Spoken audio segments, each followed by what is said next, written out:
good evening everyone. Good evening to you all and welcome back once again to Suzerain. Yes, the Kingdom of Rizia DLC. We're back again. I seem to recall we were about to do some spending. Dirk, good evening to you. Good evening. Nice office, by the way. Very nice indeed. So, yeah, I didn't do any pre-stream preparation. I've had no time today, been very busy. I've had a very crappy day, to be honest with you. So hopefully this will lift my spirits, because I'm feeling in a bit of a bad mood. But anyway, we'll put that to one side. So, I've got authority, I've got some, not much budget to spend, and, well, not much energy to speak of. So, we'll see what we're going to do. See what we're going to do with the in the decree front. There's no flim flam today, by the way, because we got to press on. It's 8:15. Just got back from football about 15 minutes ago. Added to what was already a bad day. Did the football. Good evening, Charm. Good evening, Crazy Canuck. Welcome to you both. So there's nothing law and order wise that we want to do. So let's get rid of that, shall we? How did the horse? Don't even ask, chap. Don't even ask what happened in the horse racing. I misclicked and it cost me a few pennies. I was furious.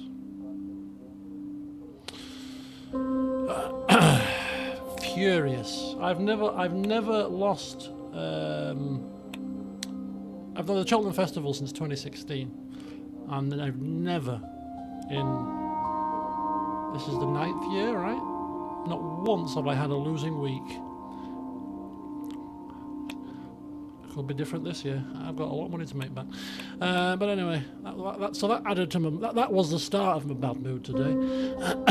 And yeah, again. See, what's happened is I'm using a different piece of software. So I've used a certain piece of software for 8 years, and then I switched to a different piece of software, and let's just say that this piece of software is not going very well. So I'm kind of umming and ahhing whether to go back to my old software, which would make sense considering that I did very well with it. But this new software's got some perks, and it's got some drawbacks clearly, because twice now it's happened to me, where I've ended up misclicking and it's cost me a few pounds. But anyway, I'm going to give it one final chance. And if it continues to cause an issue, then I'm just going to switch back to my old software. But anyway, yeah. And then I went to football in a bad mood, and we lost in the cup. So yeah, that added to my woes, and I came home and I was considering cancelling the stream because I'm feeling very sorry for myself. Fuming and not in the mood to do anything other than sit here and be miserable and mope about. And I thought, no, I'm not going to do that. Stop moping. It's fine. It's fine. All that'll happen now is my character will be assassinated and we can end the day on a high. How about that? Right, what else we're doing? My throat isn't 100% still. I've had so many throat issues recently. That's another thing that's getting right on my wires, I have to admit. Right. We were looking at something. Economy? No.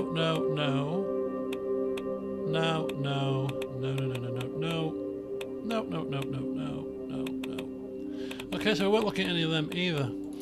We were looking at welfare, that was it. We were looking at tenant protection laws, 1 budget and 2 authority. We'll get this, because this gets enacted straight away, we'll get this when we tick over to the next turn, and these get increased by the requisite amounts. So we're not going to do that now, but we'll do that at the start of the next turn. 2 authority, that's going to take us to 6 authority, that's fine. Give the people something. We haven't given the people many things, but we'll give them something. Workers' rights? Nah. I did want to do the residence and work permit for migrants too. 3 authority to 2 and 1 budget. So 2 budget, that's 3 authority. 5 authority, I'll be on 12. It's not bad, I could do both of those next turn actually. Trade-wise, we're going to sell some ships, that'll give us a nice surplus of cash. Gotta wait for the turn to tick over for that to happen so we can get those ships in. And that just leaves construction. So there's 2 constructions that we wanted to have a look at, and they were the gold mine, and they still want to do the excavation of topaz, which increases to tourism.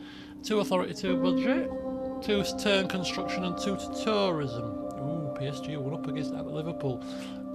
I'm kind of I don't really follow football too much when it comes to Champions League, Premier League, but get myself in the middle. I did watch bits of the PSG Liverpool game at PSG's home ground, and Liverpool's got a massive smash and grab. They were battered and scored at the dying embers. It's like an absolute travesty if you were a PSG fan. Jesus. So the fact that they're 1-0 up now, I think it's deserved. I don't know if how they're playing today at the moment, but after what happened at their ground, well. So we want to do this as well. So this is going to take 2 turns. So we could really do with getting this done pretty swiftly. But the priority is got to be this. This takes 3 turns, so we've got to do this before we tick continue, otherwise we're going to waste another turn. So we've got to do this now. We're not going to see the benefit for 3 turns, and I do kind of think to myself, in 3 turns' time, when we've sold a few ships, do we need, in 3 turns' time, the extra +2 to budget that we're only probably going to get about 2 or 3 turns worth of profit from? I'm kind of umming and ahhing, really. I don't know if anybody knows how many turns are left precisely. We might be able to help maths calculations here. But I kind of feel like we're getting towards the end. Canon viewer, good evening. Kind of feel that 3 turns, how many turns could be left? I mean, probably not much more turns than that. So are we going to... is this something that we should have maybe built sooner than we have?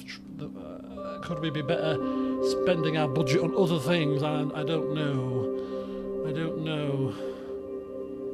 But it makes sense to synergise this with the fact that we increased our share in the RRG. So...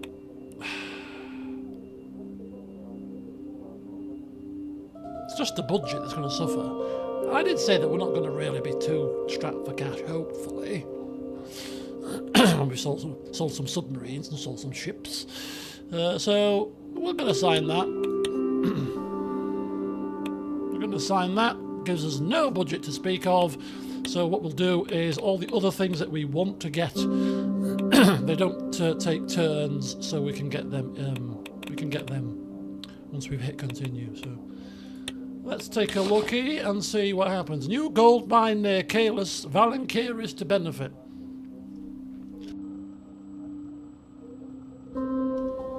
The palace has announced that King Romus Taurus has ordered the construction of a new gold mine in the Valenkiris province in order to bolster local industry and expand the extraction of the precious resource. Located roughly between Caelus and Fort Mano, this new mine shows King Romus' commitment to boosting the economy of his home province. True. With the expansion of gold mining operations, the question of just how much more wealth is hidden beneath the surface of Rizia arises. In any case, this new gold mine will truly expand on the golden part of our golden kingdom. Of course it will. Send the turn and see what happened next. Meditations. I first thought it said mediation, which could be an apt title considering the Zille situation, but why would it be called meditations, I wonder? Right, we've ticked over, we've got some stuff, so before we do anything else we're going to continue our decree situation. So now we can look at that, we can sell first batch of military ships.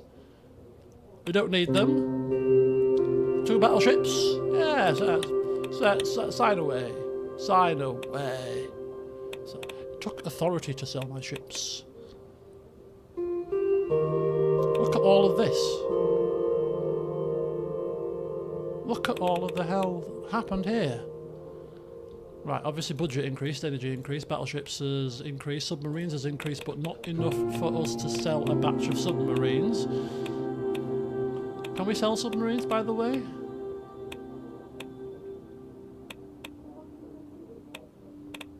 We can sell submarines when we finally get one, I think. We can sell another batch of them. Right, 9 authority. So that gives us 11 budget to play with. Look at that, we're rolling in cash here, folks. Roly-poly, roly-poly. Right, do we go with the excavation? That's going to be 2 budget, 2 authority, 2 turn construction and 2 to tourism. 2 budget, 2 authority.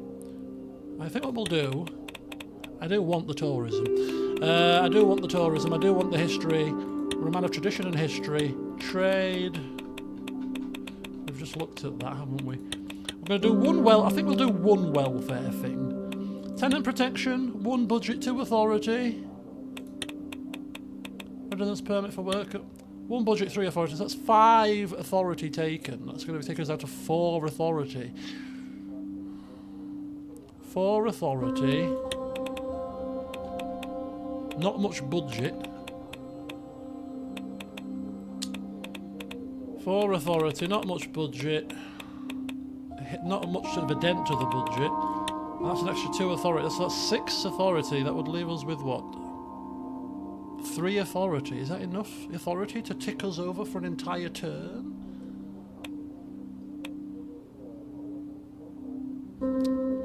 Probably. I've not come across many in-turn decisions that require authority. Now that I've said that, it's going to happen. So do you know what we're going to do? We're going to do everything. We're going to do everything that we planned. So residence permit, and a residence and work permit for migrants, our new framework for labour market needs.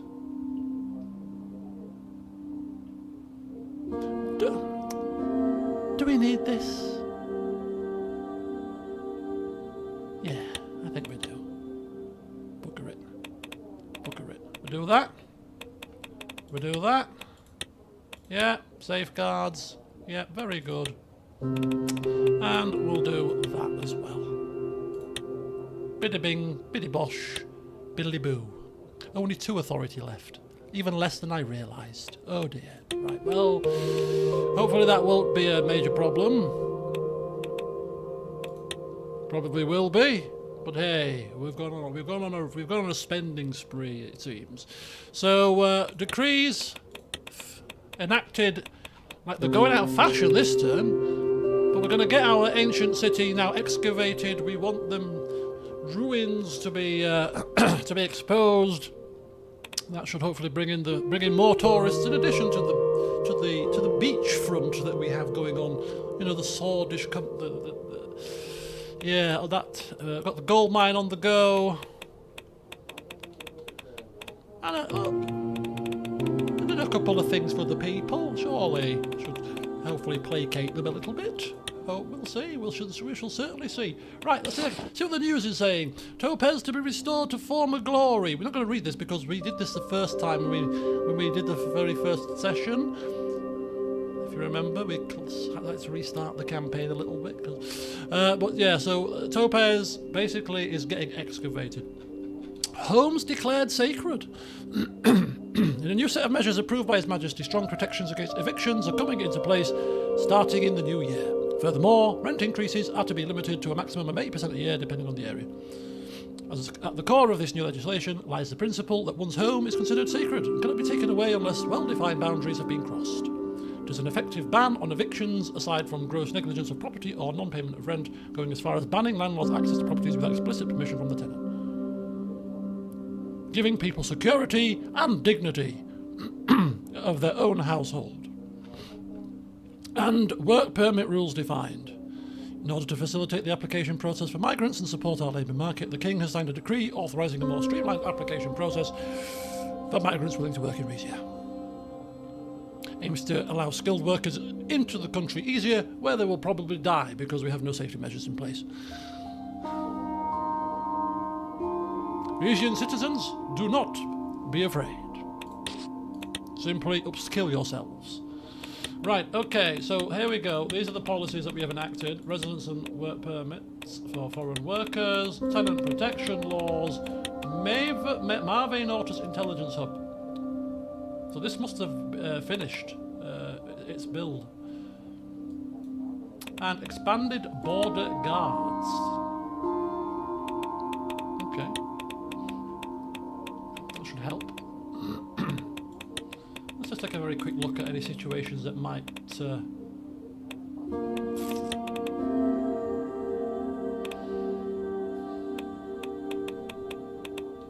Nothing standing out there as a major problem.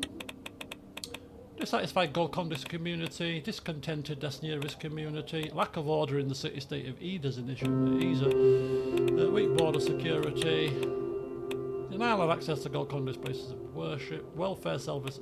Golcondists aren't loving life in our country, are they? Worsening housing crisis. There was that royal decree, wasn't there, from the Housing for the Poor initiative. How much is it? It's very cheap. But because Manus Sazin is behind this, we are going to stubbornly say no. It's really, really bad, is that, isn't it? People need houses. We could inject some cash and help housing for the poor. But just because we don't want the leader of the RPP, we're going to make people suffer. No, you can't have your houses. Horrible workers' rights, bad living standards. People's problems are here. That's dead. A rigid energy economy. Maybe that might change soon as we finally get the Pales get a pipeline up and running in a turn or two's time. Unfair treatment of foreigners. Censored media. And we have literally no military to speak of. Apart from that, everything's going well. Prime Minister Sultana calls emergency MITS board meeting.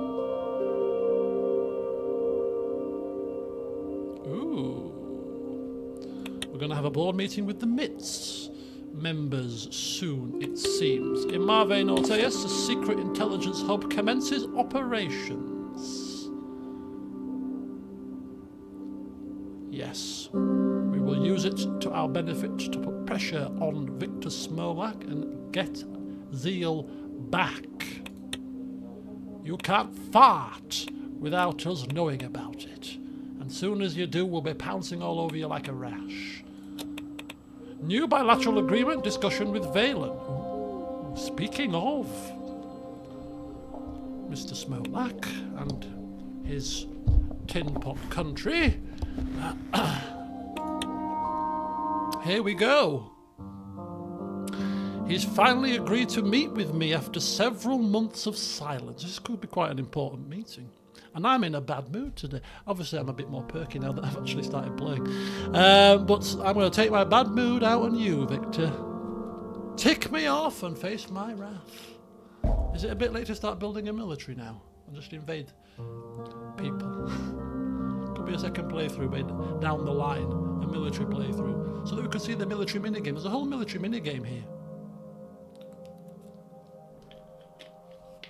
What do you think of the background? I went for purple today. I think purple looks pretty nice. Trollologist. Good evening to you. You've got a nice name too. It's quite a little, get your tongue around it a bit. Trollologist. Right. Good to see you anyway. Hopefully you'll enjoy the ride. And it will be a ride. I quite assure you. Okay, so Victor Smolak has decided to speak. Let's see what the little cretin has to say. I can put myself. It's a good job I haven't been drinking. Just ahead of my meeting with him, I convened with my council for a briefing. Oh, this is the is this the pre-meeting? This is the preparation meeting. We're getting advice here. Thank you all for joining us here. This bloody throat of mine, I do apologise.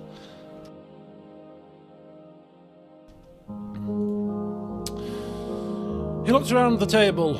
Vina, Lorenzo, Lucita, Elena, Sal, and Titus. Literally a full house. This must be important. Lorenzo, as you have the latest information from Wehlen's foreign ministry, would you like to begin? What can His Majesty expect today? Lorenzo stood up. He paced back and forth energetically as he spoke. We are in uncharted territory, Your Grace. President Smolak's invocation of the threat mitigation protocol has been challenged, but the AN failed to meet a consensus. Essentially, he is in a position to hold Zille hostage until his demands are met. And indeed, the new handover plan his ministers are now proposing has a 3-year timeline attached to it. 3 years? I think I'm waiting 3 years, my friend. Sadly mistaken.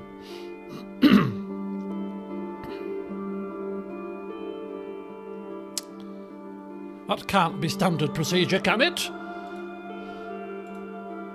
As I said, this is an unprecedented situation.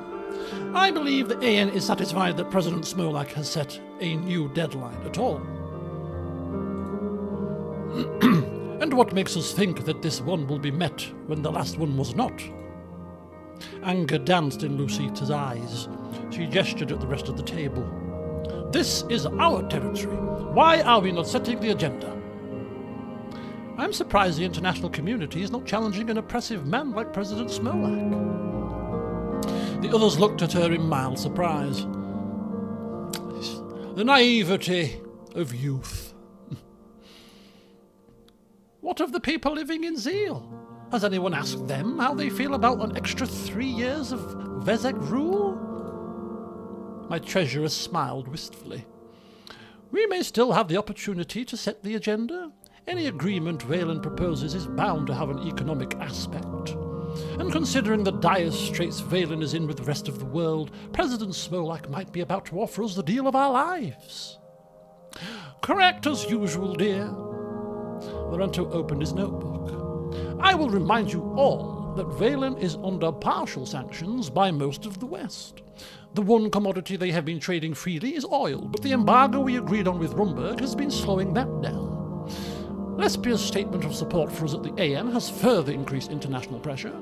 The presence of the Ariana Taurus Association in Zille has helped sway public sentiment to our side. Our investigators are cooperating with Wehlen intelligence, which will make it more difficult for President Smolak to claim we are uninterested in the region's security. Even so, we should handle this meeting with delicacy. Any aggression on our part can be used against us. So literally everything that we have done, getting Lespia's agreement to support us, the oil embargo situation with dear sister-in-law, the investigation that we're cooperating with, the Ariana Taurus Association that we paid for, looks like it might be putting a bit of pressure on Wehlen, which is good, very good, gives us a bit of leverage. But we will be delicate. We don't want to give Smolak any opportunity to scupper the pressure that we're putting on him. Yes, but delicacy is one thing, submission is quite another. We must be very careful what we promise.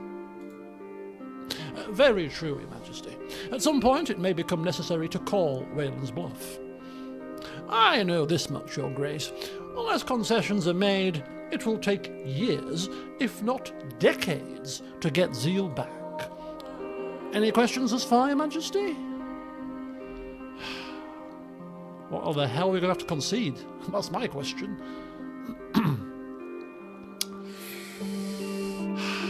Right, I don't know if I can ask all of these questions. So we'll start with the one which I consider to be most important. We'll work our way down if we can ask all of them. Captain Gordon, what is the state of our internal investigation thus far? Thank you, sir.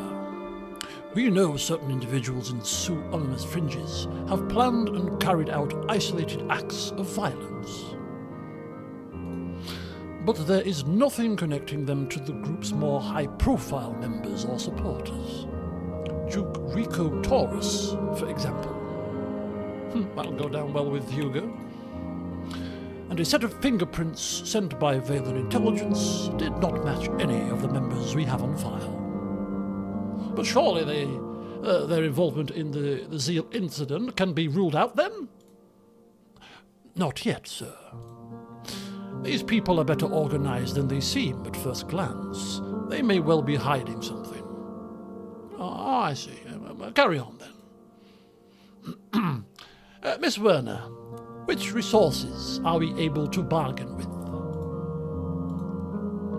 A good question, Your Majesty. Gold is always an option, especially since we raised our stake in RRG. If it's weapons that Wehlen is interested in, we can offer our data rifles. And despite our deal with the swords, we have a small wine surplus that we can sell or trade. We didn't drink it all in Kalis. It only felt like we did. Vina grimaced at the reminder while the other councillors chuckled. If we can manage to free up the natural gas in the Aureus field in time, whatever we don't sell to Rumberg will be a tradable asset. But a country as rich in oil as Wehlen won't need much of that. If all else fails, we have a healthy budget, but I'd rather not pay Wehlen what amounts to ransom money.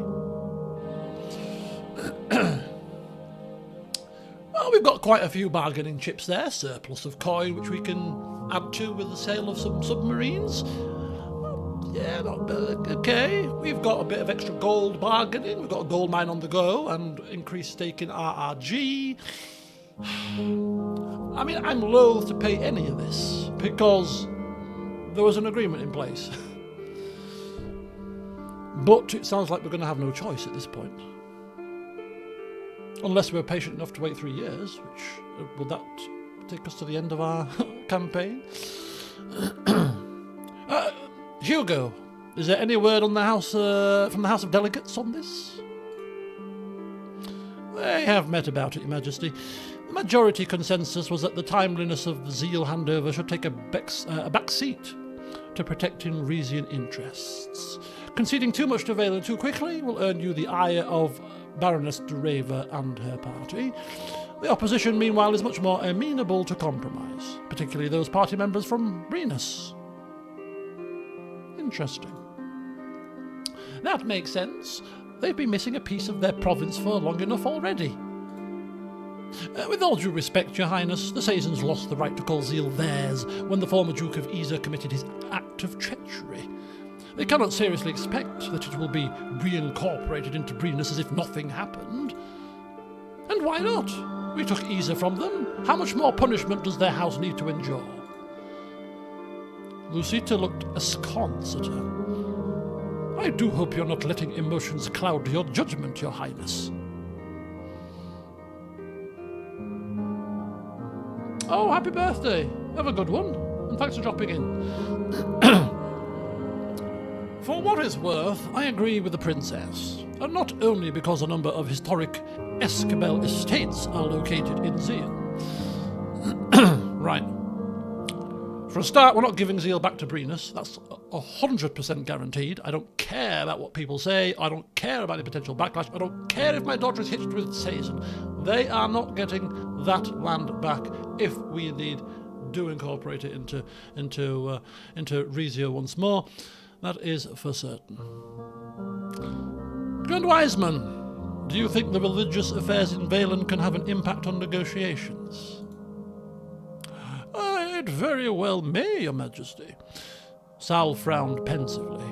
Our neighbour has long followed the path of dastnurity, and I do not fault them for it. But in the hands of the current regime, that religion has become a cudgel with which to persecute Wehlen's Golkondist minority. The Bloods, you mean?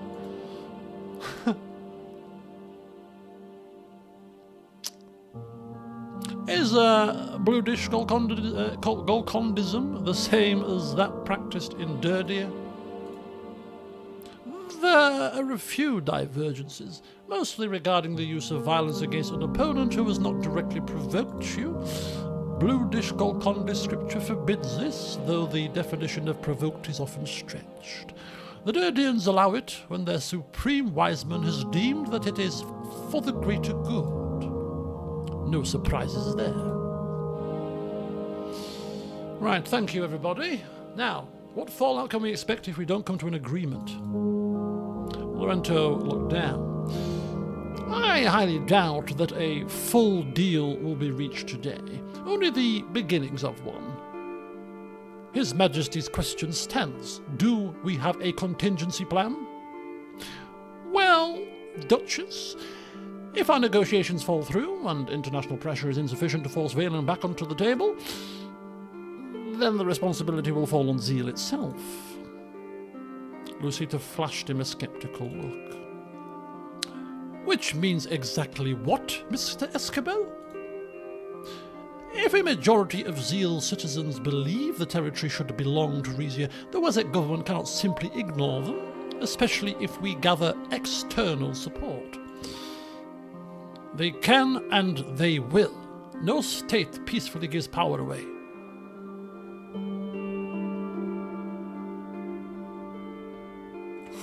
This is an interesting stance. If we want to try to not give away anything, give them nothing. You're not having any gold, you're not having any money, you're not having nothing. And we try to leave it to the gamble of the people's uprising.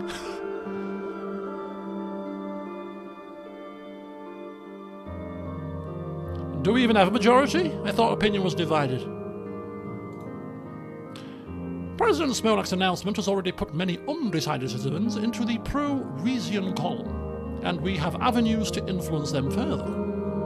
The Zille branch of ATA has already begun coordinating a Rizian-led reunification initiative in the wake of an AN announcement. With enough pressure from both inside and outside Zille, Wehlen will have to give the region back, or at the very least, hold a referendum. I am thinking that with all of the measures that we've put in place, this option is very much on the table here. You're not getting nothing from me, Smolak. Nothing at all. Enjoy holding Zille for 3 years, my friend. Enjoy it. We'll see how long it lasts when the people of Rizia have spoken. Cheers. It's a bit of a risk, a bit of a gamble, but I really don't want to give him anything. I'm assuming that this option is if we don't reach an agreement. And we won't reach an agreement if I'm not willing to concede anything. So we won't be, prejudgmental. We'll see what Smolak has to say. But I quite want this potential option to play out almost, because it would be great. Yeah, the people want to come back home. Watch Smolak come running with his tail between his legs as he has to hand it over, and we have not given him a damn penny. It will be so satisfying. Zille doesn't need a referendum, Mr. Escabel. It needs a resistance. It's cut off from the Wessex mainland, divert enough funding and weapons to the right groups, and we can make an overthrow happen without getting our hands dirty.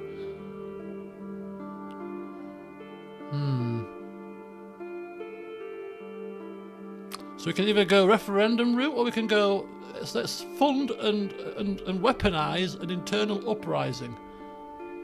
I'm not quite so keen on that idea, I must admit.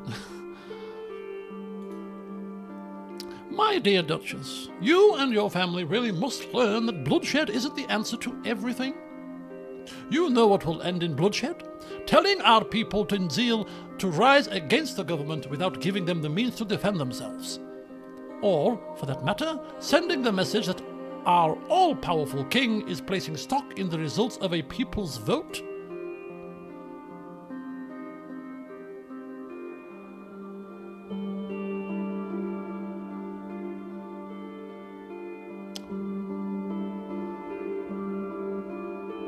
I see your point, but violence should only be used as a last resort. Otherwise we risk destroying the territory we're trying to gain. Of course, Your Majesty, but if negotiations fail, things could go south quickly. We should be prepared. Right. I'll bear all of this in mind. Thank you very much. It's time to meet the man himself. Very good, Your Majesty. He's expecting us in the downstairs diplomatic suite. Good luck, Father. I'm crossing my fingers for results. As am I. Don't forget, there's always a backup plan. We exited the council chamber. Titus, Lorenzo and I walked through the palace's winding corridors until we reached the first floor diplomatic suite. We left Titus standing guard outside the door and walked in. President Smolak was in the sitting room, flipping through a copy of the Royal Herald. He stood up and bowed to each of us. Your Majesty, Mr. Escabel, it's truly a pleasure to be here. Right, we're going to have to hold our tongue now. Do our very best to be as diplomatic as possible when we can't stand the man.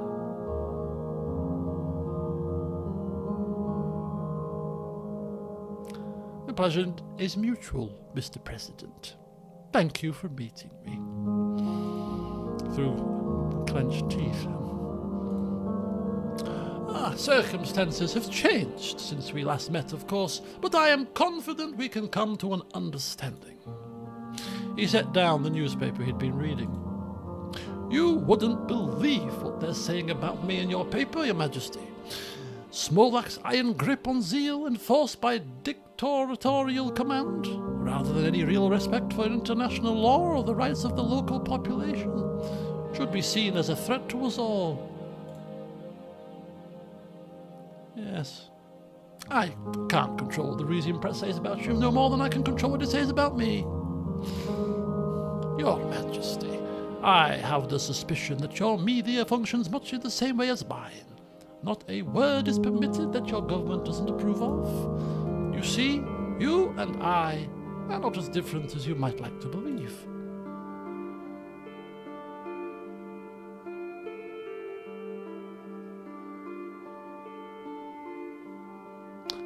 That's true, Mr. President. Both of us only want what's best for our people. I'm sure we will be able to come to an agreement with that in mind. Exactly. That's why I'm here today. I saw relief in Lorenzo's eyes. What did he say? What did he think? I was going to fly off the handle, leap over the table and smack him? Chill out, Lorenzo. I got this under control. We are already beginning to find common ground. I'm optimistic for these negotiations. The meeting room should be ready by now. Shall we proceed? He led us into the next room over, where a set of blue upholstered armchairs were arranged around a circular table. The three of us had a seat. A palace aide came by with water and coffee. Now that you're here, Mr. Smolak, can you explain in greater detail why you decided to postpone the Zille handover? Smolak took a sip of water. He slowly wiped his moustache. It is simple, Mr. Escabel. Zille is now home to several million citizens of Vezek origin. Under the terms of the treaty our predecessors signed, they were to have the right to stay and work in the region. But the Zille attack made it clear that those terms will not be respected. Without the protection of my government, I fear further violence will come to those who stay.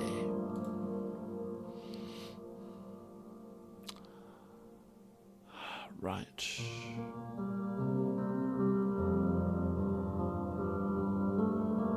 They are being dealt with. We don't know that they're being dealt with. We don't even know who they are. Fingerprints don't match.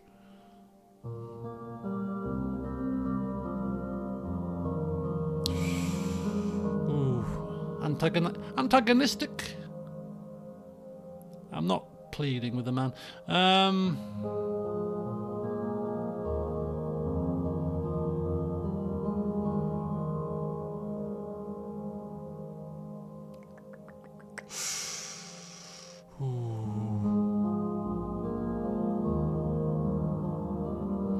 I want to say this, but it's a bit antagonistic. To channel our inner Wusa.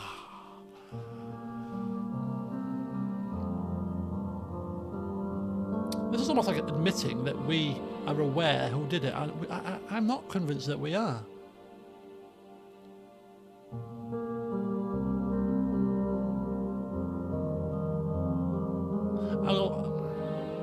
I'll go with this one. I don't understand. Play dumb. Play dumb. I and my kingdom have been nothing but cooperative in the wake of the Zille incident. I do not take the issue with your response to the incident, Your Majesty, but your partnership with Rumberg, despite all of its efforts to destabilize us, is a warning sign to me. I cannot simply hand these people's lives over to the friend of my enemy.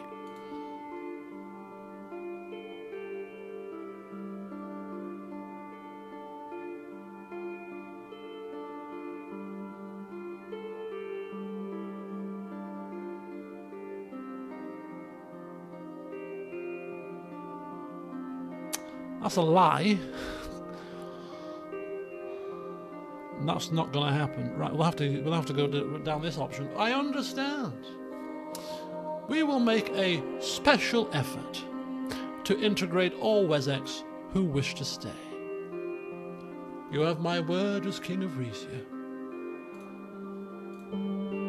Lorento nodded. Rizia takes Wehlen's concerns very seriously, and we are ready to take all available measures to ensure the security of your people once the region is back in Rizia's hands. Oh, that is comforting to know, Mr. Esquivel. President Smolak smiled just a little too widely. My ministers and I agree that before Zille is reintegrated into Rizia, a good faith effort must be made to strengthen the bonds between our countries. We've therefore drafted an addendum to the original treaty, a series of measures meant to renew our old friendship.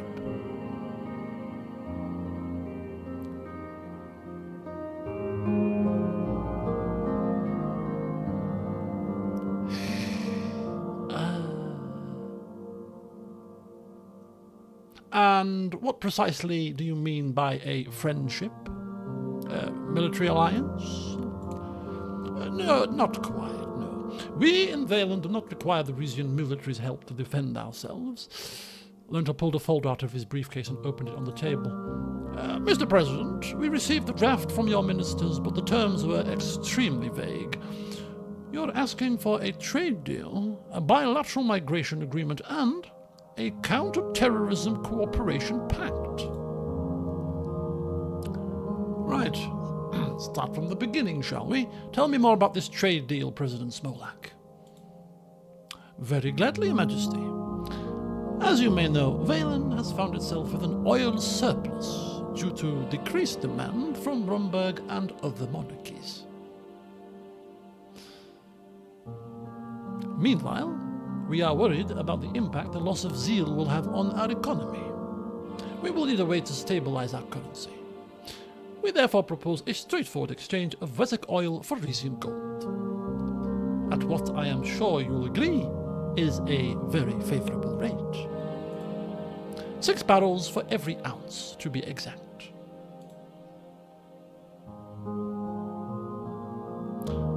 Is that a favourable rate or not? I don't flipping know. That rate isn't very favourable. An interesting offer that is indeed favourable. I don't know. And we do need energy, to be honest.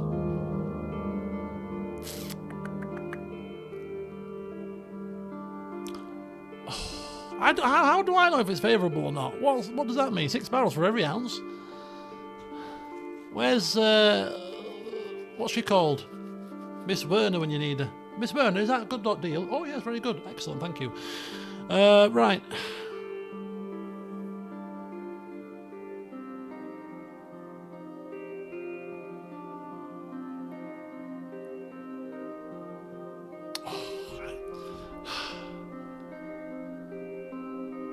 Hello, D21. Too intricate for your brain to handle. Imagine my little brain. These decision-making processes that happen in every session of this, it just tears me apart. Okay, I don't know about the race, but I'm going to assume it's favourable. I would actually assume it's not favourable because he's proposing it, right? So why would it be favourable? I don't know. Well, I don't want to insult the man. But maybe there's a bit of a bargain to be. We could do a bit of bargaining, maybe.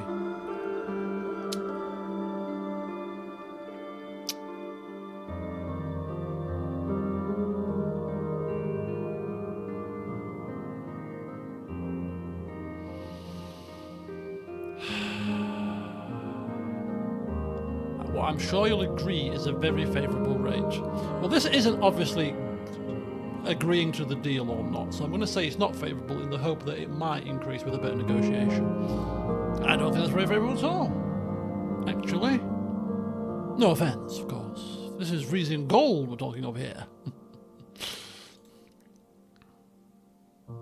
We do have other interested parties, but of course Rizia gets first priority. You cannot get by on your natural gas stores forever. Your councils will tell you about the importance of diversifying one's energy sources.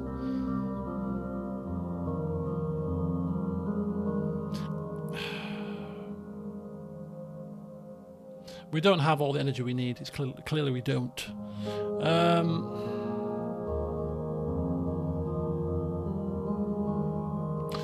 Your republic is not known for its stability. How can I receive your assurances that you'll be a reliable trading partner? As long as I am president of Wehlen, the oil will keep flowing. That much I can promise you.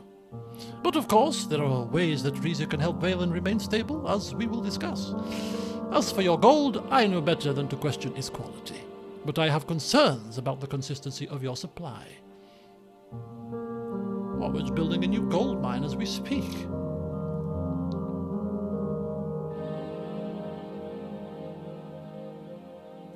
As the owner of nearly half of Rizia's Royal Mining Gold Company, I have a vested interest in keeping gold production consistent. I can assure you of that. Perhaps you do, but will you be able to keep Mirella from nationalizing the mints and taking over your mines? President Smolak, please rest assured that we will not promise you an amount of gold we are unable to deliver. However, we have other commodities that we could offer instead or in addition of the gold. Would those be of interest? If the price is right, why not? I'm a flexible man. With a grin, he held his arm up and bent his wrist nearly all the way backwards. Lorento smiled patiently. I should tell you that Wehlen has other commodities too, Mr. Escabel. For instance, we're seeking to expand the market for morphine and other pharmaceutical products, not to mention Macopa's finest tobacco. Our timber industry is also unparalleled in Macopa. Your nobles might take a particular interest in our wood carvings. We do not need drugs.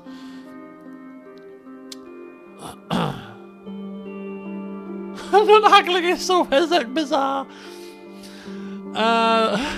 See you later, Jam. The Queen Mother always spoke highly of Wessex tobacco. I'll put a bit of a... what's it called? A bit of a compliment in there. She's right, your mother. A puff of Arkeisha and a sip of your wine. I can't think of a more delightful combination. I know shops in Isa's little Raklovitz quarter that sell quiche under the table. They can't restock it fast enough. You see, Wehlen is not only an oil country, just as Rizia is not only a gold one. There is plenty we can offer each other. Okay. Let's shift our attention to this bilateral migration agreement. Is it what it sounds like? I believe so. We are asking for complete freedom of movement between Wehlen and Rizia. It is also our wish that Wessex residing in this country enjoy the same rights as native-born Rizians. Oh. Migration wave. Oh dear, could be quite something.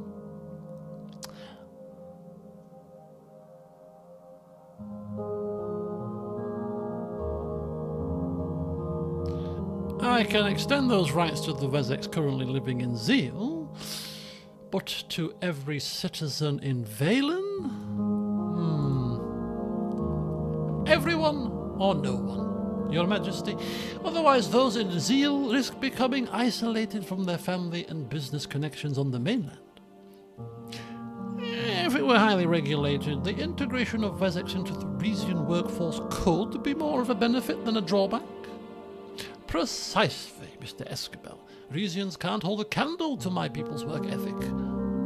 With that said, Mr. Smolak, are you not worried about a potential loss of skilled workers as Wessex seek higher compensation in Rizia? Of course I have thought about that, but the trade agreement I have already proposed will help level out the economic disparities between our nations.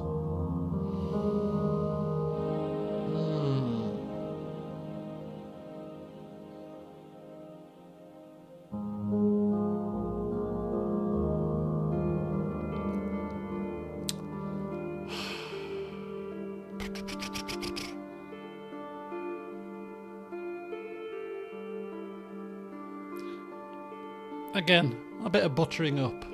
Don't think it'll make much of a difference, but obviously we want to keep the man sweet for this negotiation. So, Wehlen could be a country of the future.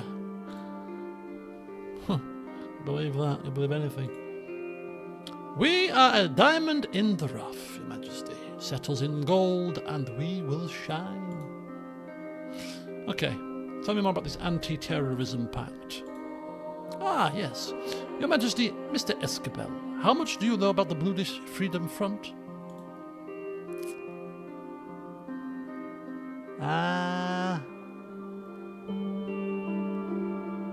They were founded in protest of Tarquin Sol's policies in Swordland. They've been active around the border between your countries, if my sources are correct. He shook his head. That may have been how they started, but the threat they pose is not limited to that one small region. And they are not acting alone. Their so-called fight for peace is in reality a mass destabilization effort funded by the West.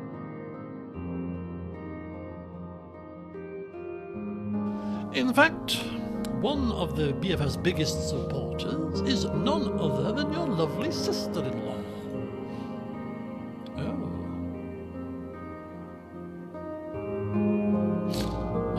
You have concrete evidence to back up that accusation, Mr. President? We are gathering exactly such evidence. Our report on this will shock the world. President Smolak, I am aware that the BFF has not gone completely inactive since the retirement of Tarquin Sol, and that they may in fact be gathering their strength. But you have not yet made it clear what you want from Rizia. Patience, Mr. Escabel. Patience. Right, I shall get me dinner and I'll be back.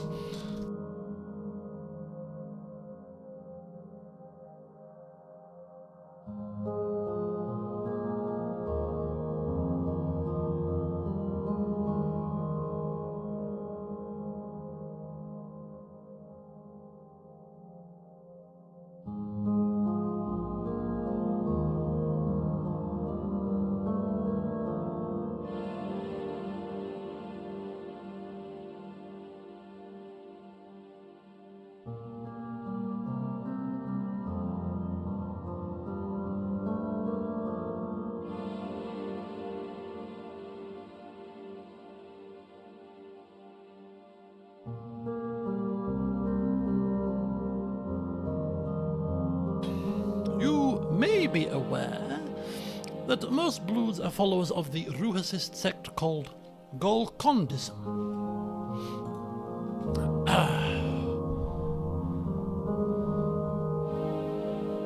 So I hear, aren't they the largest Golkondist community outside of Derdia?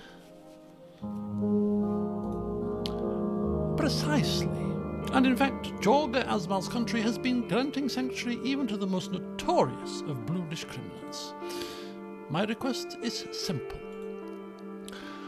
All Wessex Bloods and Derdian citizens are to be turned away at the Rizian border.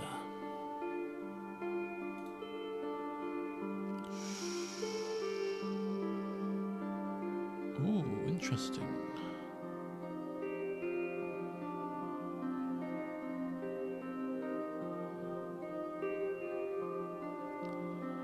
To be fair, as a devout Ruhasist person,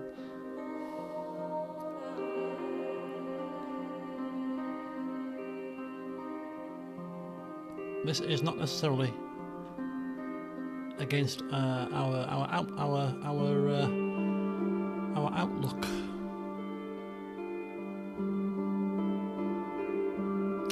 Whether Derdian or Bluish, Golkondism is not compatible with Rizian values. That much we can agree on. not strictly about Golcondism, it is about terrorists and those who support them.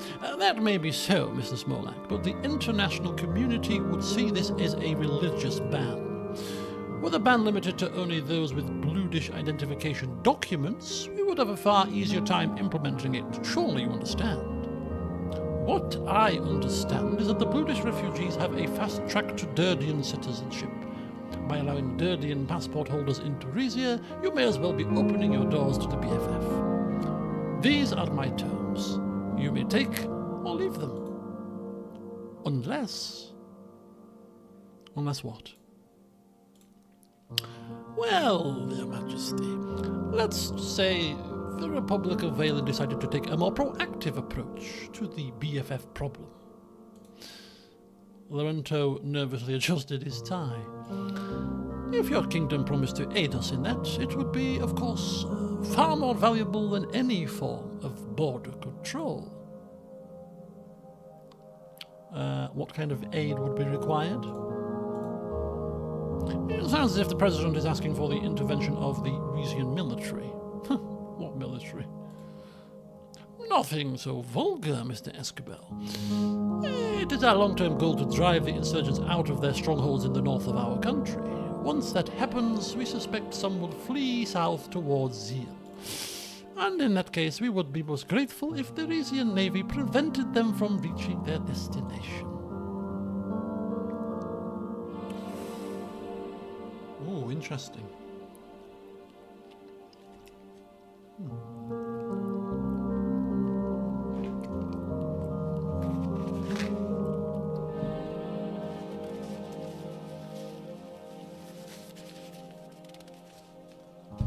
See, we don't need to get a negotiate.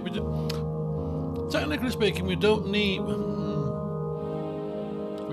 a negotiation to happen with this man, do we? If we're going to rely on the people's referendum, it could fail miserably. So the trade deal for the gold, for the oil, we need energy. We're low on energy. That's quite a good thing for us.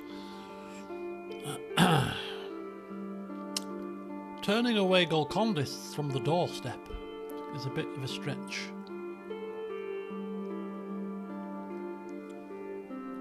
What was the other thing that he wanted?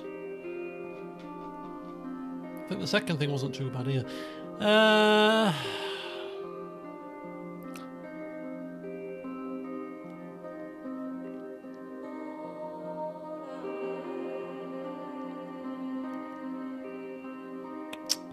Oh, I'm torn. I don't know. Shall we leave it in the hands of the people?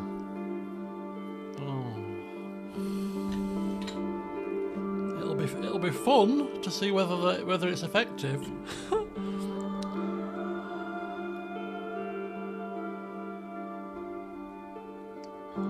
It'll be fun. Will the people twist this man's arm?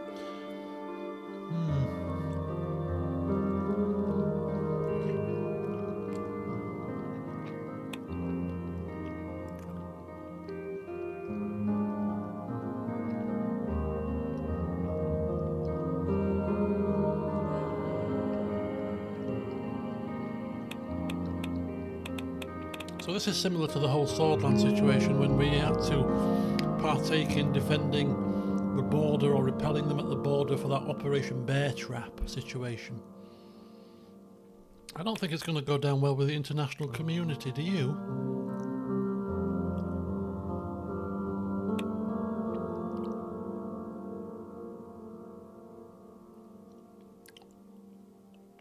Nah, not interested. You asked for Wehlen's help in the past. We are only asking that the favour be returned. Lorenzo took one last glance at his folder, then looked up at us both. I believe we've covered everything, gentlemen.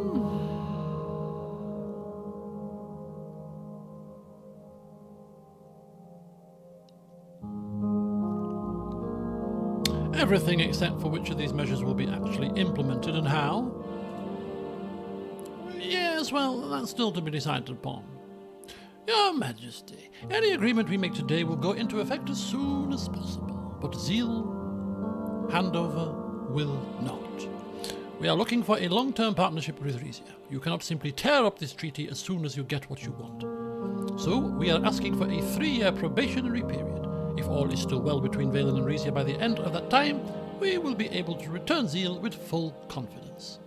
So we have to agree to this, then still see out the 3 years.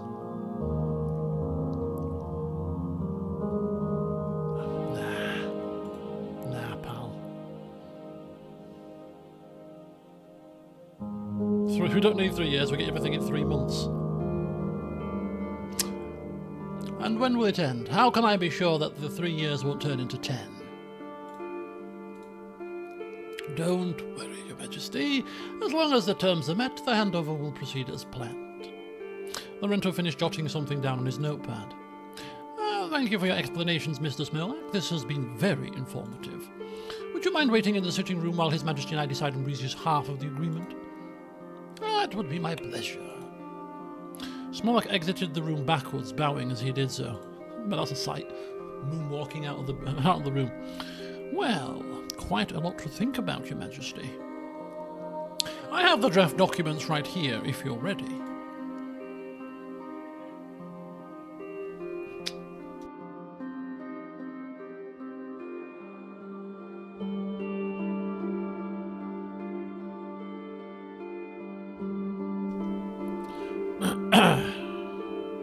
I have a few more questions. Apparently. Let's get his ideas. Let's get his opinion on things. So, full Wezek rights in Rizia. What do you reckon to that one? It is perhaps President Smolak's boldest demand. And it would be a rather extreme leap for Rizia, considering that Wezeks and other migrants do not even have the right to work the same jobs native-born Rizians do. Passing such a monumental decree without the approval of your council or the House of Delegates could prove dangerous. Granting working rights is the furthest you should go, I think. But other factions may have different opinions.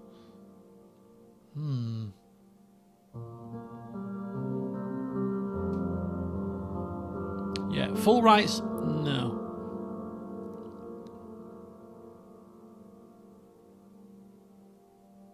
I'm confused about this trade deal he's asking for. Do we need to import and export exactly the same amount of goods? Not necessarily. In fact, if we don't want to make too many concessions in other areas, we may have to settle for a lopsided deal. Okay, and what about this ban?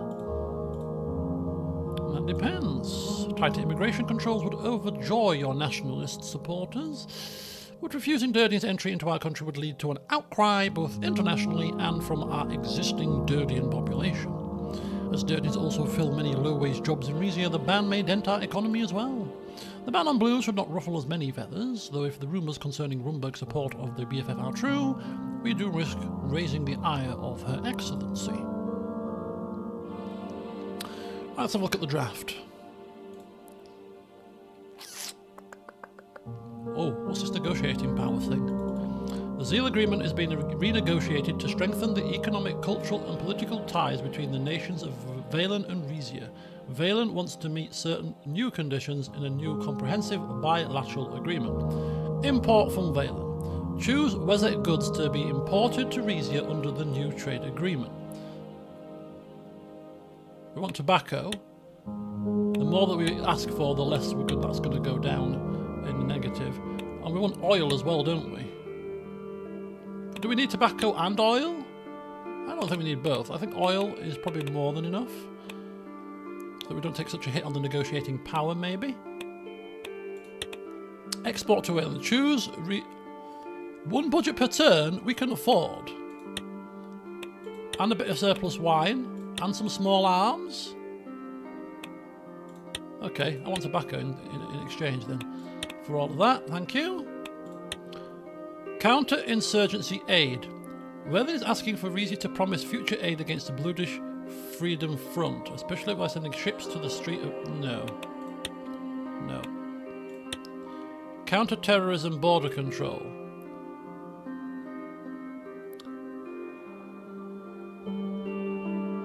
Do not implement a ban. Ban on Bludish people. No, no ban. Wessex rights in Rizia. Decide on the status of Wessex citizens living in Rizia. Wehlen is asking you to grant full freedom of movement and full rights to its citizens.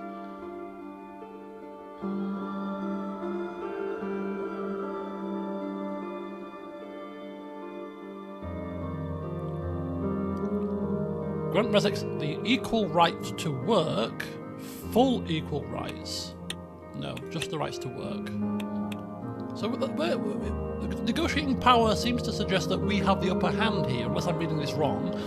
So let's just double check everything here. So the trade side of it, by only asking for tobacco and oil and not pushing it too much further with those things, I don't think we need them. That could be good. But I'm just going to, the more negotiating power that we have, probably the better. If we go next, we trade everything with them. That's going to take our budget per turn, but we can sell a couple more ships and things. We could even take the gold off, but that's going to, well, that really shrinks the negotiating power down somewhat. We'll take the tobacco off. Oil for wide and small arms. Don't promise the aid against the BFF and do not implement the ban, and grant equal rights to work. Negotiating power is still slightly positive. Not as positive, but slightly positive. Hello, Ambrister. Does anybody know whether having it slightly positive or massively positive makes any difference? Or do we just need it to be positive? Because if it needs to be just positive, I'm quite happy with this, because we're not giving away our gold, we're just getting a few bits of wine and a few bits of art.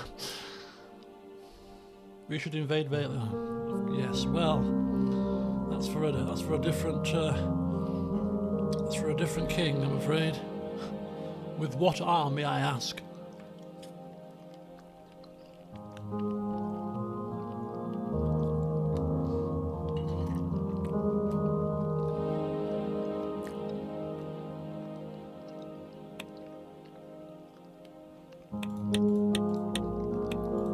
So we can either do that, or we can do that.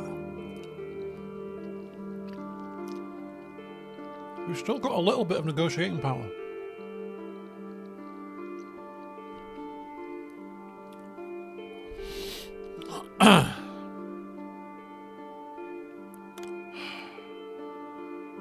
-1 budget per turn. Don't forget, we're getting +2 budget per turn from the gold mine soon, so... You know what? Just to make sure...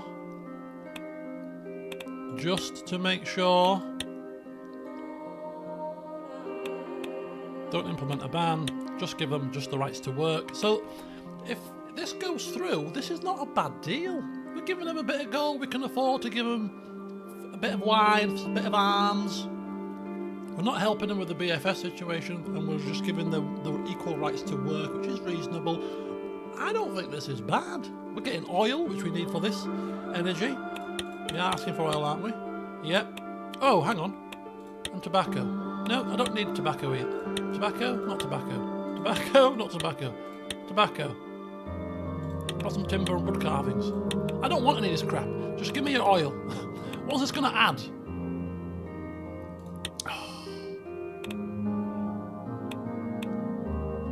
More power the better. Exactly. So no, I just want your oil. You can have everything, but in exchange for no aid, no ban, and just equal right to work. We've got as much power as I'm willing to give on this one. I can't concede anything else. Hopefully this might be enough. I think we go for it. I think we're okay here. Yeah, I'm very sure. Lorenzo noted each decision I made in the margin of the document. When we had finished going through everything, he sat back and raised an eyebrow. Well, this all seems reasonable, Your Majesty. I hope Wehlen sees it that way as well. He asked an aide to call Smolak back into the room. The president of Wehlen wiped Rosetta crumbs off his moustache as he entered. What a delicious tart your people have invented. Now, imagine it with a crust made of our strudel pastry. But first things first, let's have a look at that treaty. Lorenzo handed him the annotated draft, and he flipped through it eagerly. As he reached the end, his face assumed a pleasant expression. Nicely done, gentlemen. I see the beginnings of a fair deal. I am rather concerned about the trade imbalance. Trade imbalance? What trade imbalance, mate? You've got gold, you've got arms, and you've got the finest wine in the world, and we're only asking for tobacco. We're only asking for oil. Trade imbalance, you're having a flipping laugh. He wants us to buy more. I don't want anything else. I don't want the rest of your crap. I do wish you had agreed to grant full rights to Wessex in your country. Of course, more aid against the Bluish insurgent problem would have been helpful. But if the rest of the conditions are still met in 3 years' time, I see no reason not to proceed with the Zille handover.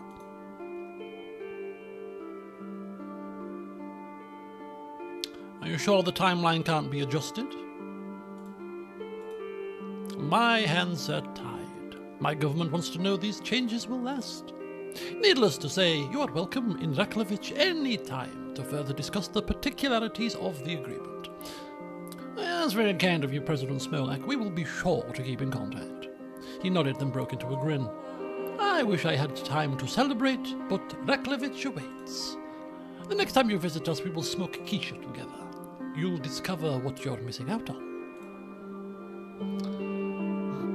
I'll leave the smoking to my mother, but I do look forward to our next meeting.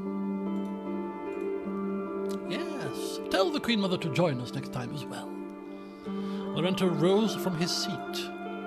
An aide will show you out while we finish up in here, Mr. Smolak. Thanks again for your time. Thank you, Mr. Escabel, and of course, King Romus. We will shake his hand. I stood up and extended my hand. He clasped it in both of his and shook it vigorously. Until next time, Your Majesty. We accompanied Smolak to the door of the suite. He bowed one last time as an aide ushered him down the hall towards the exit. Lorenzo and I looked at each other for a long couple of moments. We have quite a task before us, don't we? But I'm confident we'll rise to the challenge. I don't think that's a bad deal for us at all, if I'm being honest.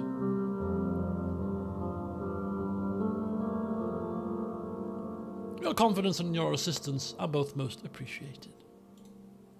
I am only doing my royal duty. Lorenzo gathered up the documents that were scattered across the table. Together, we left the suite. Oh boy. Oh, what's happened? What's happened? What's happened? Lots of situations. Lack of affordable housing. Policies updated. Let's check them out. Let's check them out. What's that about? Unequal treatment of foreigners?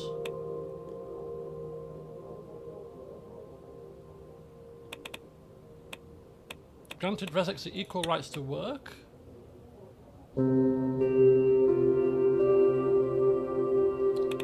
Good for diversity. Welfare. Lack of affordable housing. I don't know if these are improvements or regressions from what they were previously.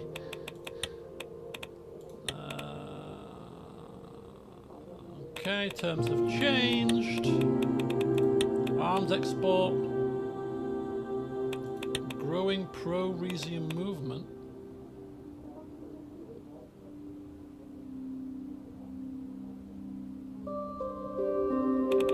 That's good for us.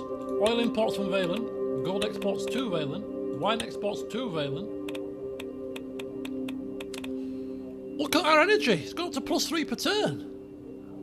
Now that is much needed, and that's without the Pales pipeline that's still not finished yet, but soon will be. Right, we've got 4 news articles, got a briefing, and Zille resistance funding. A decision to fund resistance movements in Zille. We have the option to fund resistance movements in Zille region. These could help increase pressure on the Wessex government to return Zille to Rizia, but they could also destabilise the area. Ooh.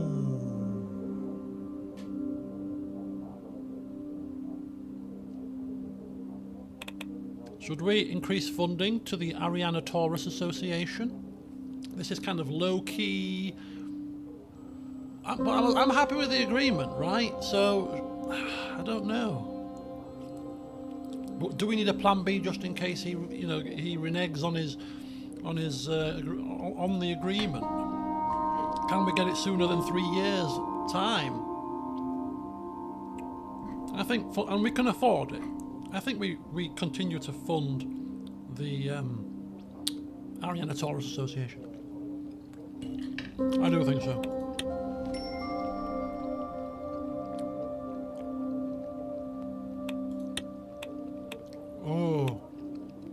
Oh God, another important one. Right.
Right, so, okay, so here we are.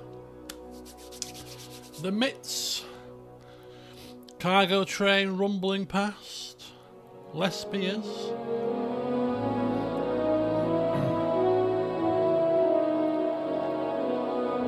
Yes, we hope the Prime Minister remembers I took his side at the AN. Did I take his side at the AN? I'm sure he hasn't forgotten, but he will be expecting you to follow up on your words with action today. Are you ready for today's meeting? I know neither of us wants Morella's nationalisation plans to succeed.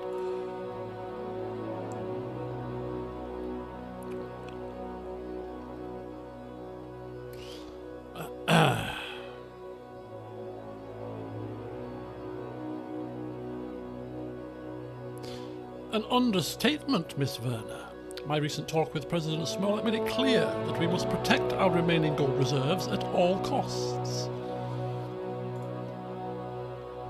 We should listen to Morella's concerns, of course, but no, we simply cannot hand over our assets on a platter.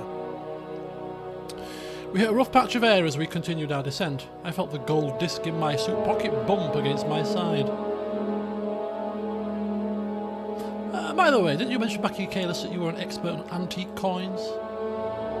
She adjusted her hair with a proud smile. Why, yes. You remember more about that night than I do, Your Majesty. I showed her the disc Rusty had given me. Her eyes widened in glee. That's no coin, Your Majesty. It's the Resinid era Ruhas's prayer medallion. It was originally worn around one's neck with the intention of keeping St. Ruhek's teachings close to your heart at all times.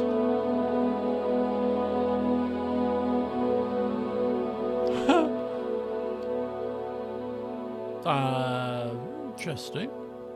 How much do you think it's worth? It could be thousands. It's very old and rare. We gently touched down on the helipad of the Corporation Centre, the building where the ITZ board meetings and other diplomatic functions were held. We were immediately met by a large security retinue and ushered inside to the reception hall, where the welcome ceremony was to take place.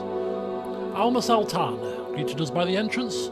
A security staff member showed Elena to her seat, while I followed the Morellan Prime Minister to the front of the hall. Thank you for coming, Mr. Taurus. You shall address me as Your Majesty. Mr.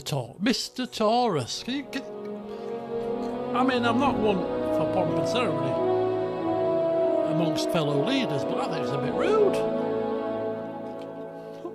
I'm quite tempted. Of course, Comrade Sultana.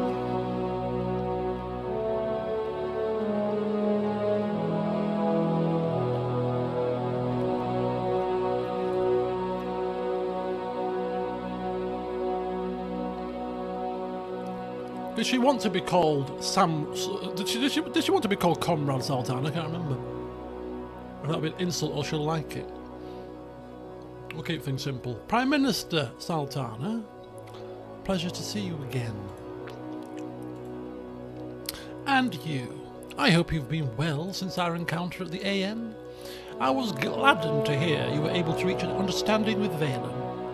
It gives me hope for today's talks.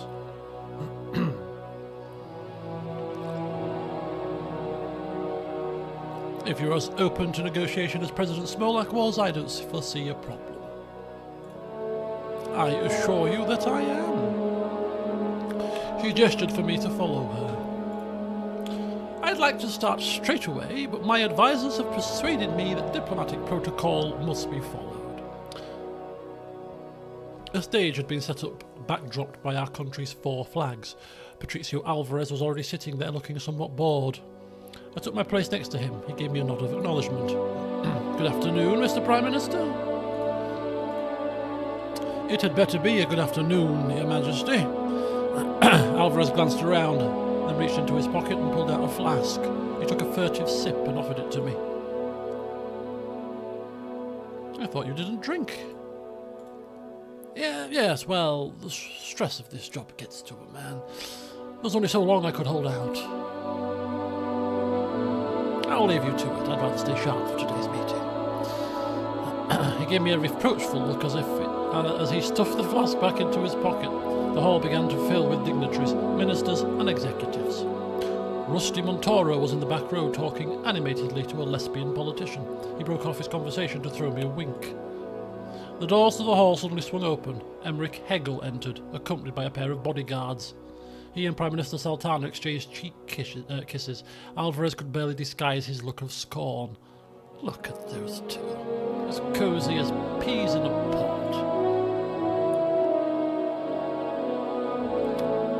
Tell you would kiss me if you like. As long as Rizia and Lesbia put up a united front, we've got nothing to worry about. He gave a curt nod before turning back towards the cameras. Sultana and Hegel joined us on stage. The Valslandian Chancellor frowned sternly as he shook my hand.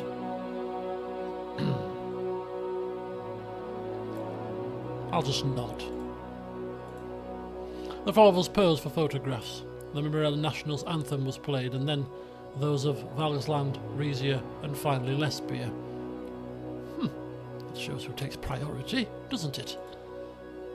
It's just a ceremony, Mr. Alvarez. Don't read too much into it. When the music died down, we were escorted to a conference room together with our key ministers, security detail, and a number of legal advisors. Once we were seated, Prime Minister Sultana spoke.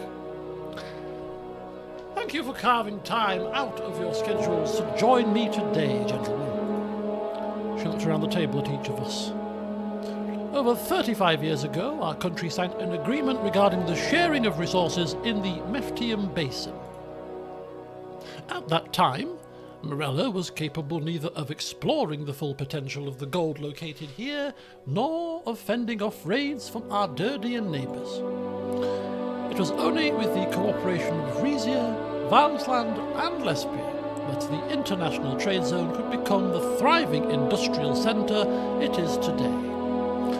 However, our predecessors failed to recognise the social and moral responsibility that comes with such an economic endeavour, and Mirella paid the price. Okay, we'll stay silent.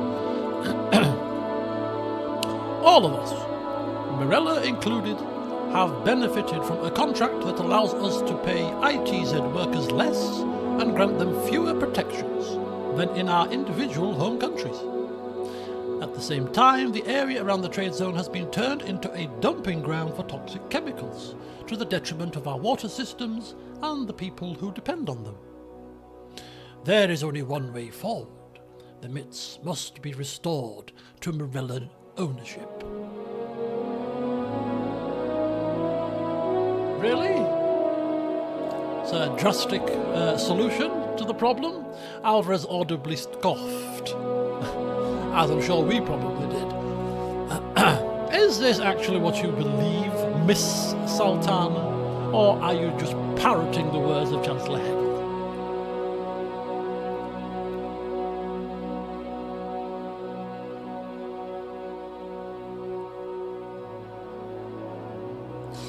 At what point do we interject here?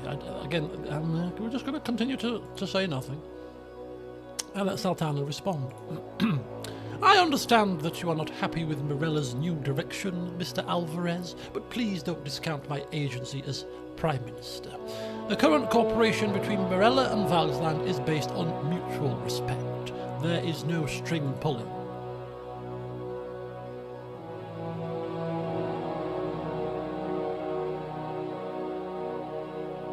I've seen the way you two look at each other. There's more than just mutual respect. Oh, should we?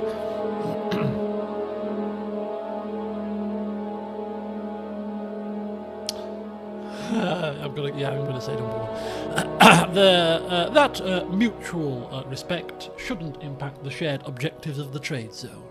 Every nation here should be treated with equal regard. If the nations of Rizia and Lesbia are willing to listen to my wishes, I have every intention of returning the favour. Chancellor Hegel and I have begun work on a proposal to transfer ownership of the MITs to the Mirellan state. The assets currently owned by Valsland, Rizia and Lesbia would be purchased by a new Mirella-owned company formed specifically for the governance of the MITs. Each country would then have the opportunity to buy shares in that company.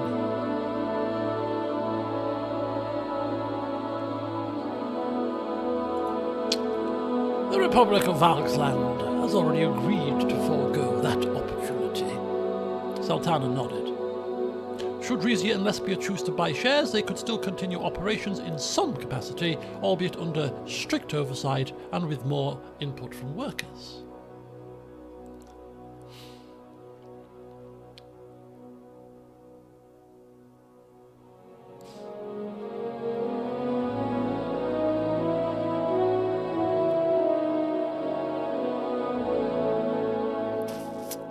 That sounds like a fair enough deal. No.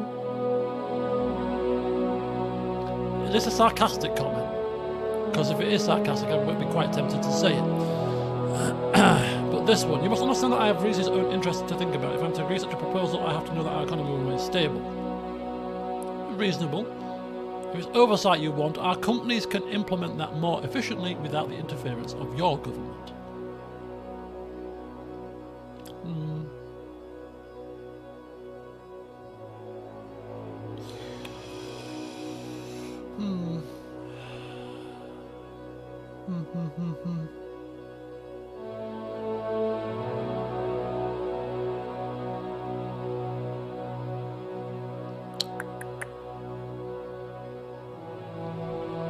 Chomp on some belly pork whilst I mull this over here. And some cheese and parmesan and truffle fries, I think these are. Very nice. Or garlic and parmesan. Garlic and parmesan, I think.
Okay, so we opted for the sarcastic option, and Hegel piping up that it is generous, apparently. Of course it is. You're in cahoots, pal. Anything you say carries no weight with me. You shoe throwing, banging maniac.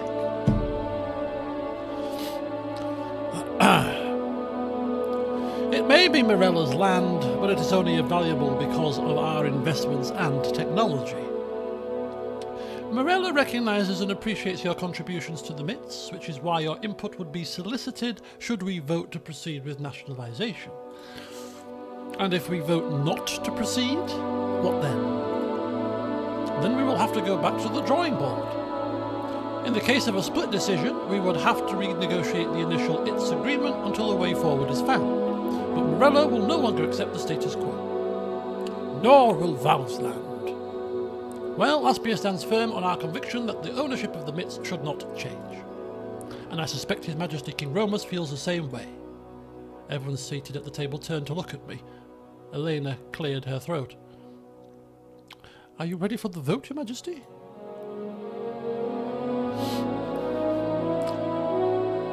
Should we confer with Miss Werner first? No, I don't think we should. I think we know what our decision is going to be, and our decision is no! We are keeping things as they are. There's nothing that she can tell me that was going to make me turn around and say, do you know what, love? Have it all. No. Yes, I know what my decision is. Good. Then let's proceed. Sultana motioned to her secretary to take notes. We will use an open voting procedure going clockwise around the table. The Republic of Morella casts its vote in favour of nationalisation. The Republic of Valsland casts its vote for nationalisation as well. The Prime Minister of Lesbia, being of sound mind, casts his vote against nationalisation. It was my turn. Alvarez smiled as Prime Minister Sultana eyed me warily.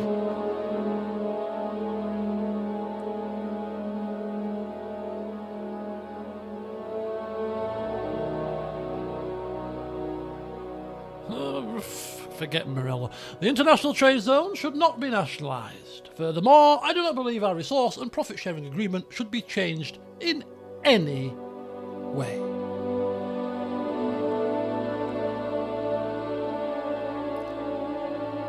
No, I'm sorry. She's not having enough. No concessions from me. No concessions. Renegotiate our original agreement to recognise the contributions and sacrifices made by the nation. I mean, it could be a little sweetener, couldn't it, I suppose? But no. No siree. I don't like the fact that she's cozying up to this fella. She's tried to railroad this through. Not happening. Not a chance. Hegel glared at me. You can glare, pal. Glare all you want. I'll take your eye out with my crown if it comes to it. What's your step? I did not expect anything else from you, Mr. Taurus. A monarch will never have compassion for the downtrodden. It's not in his nature.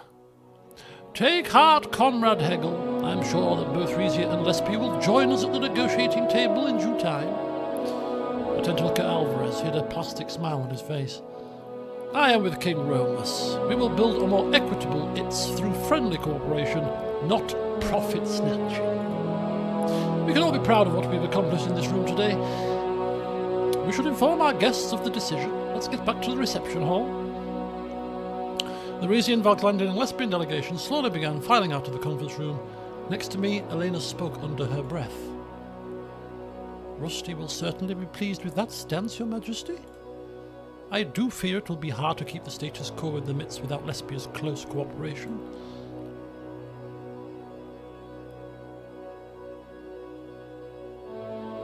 I can spot the cracks between Morella and Valsland. It won't be hard to break up there from... Did you see any cracks? I didn't see any cracks, did you? They seem to be very much on the same hymn sheet. I'm going to make sure that Alvarez gets left with nothing.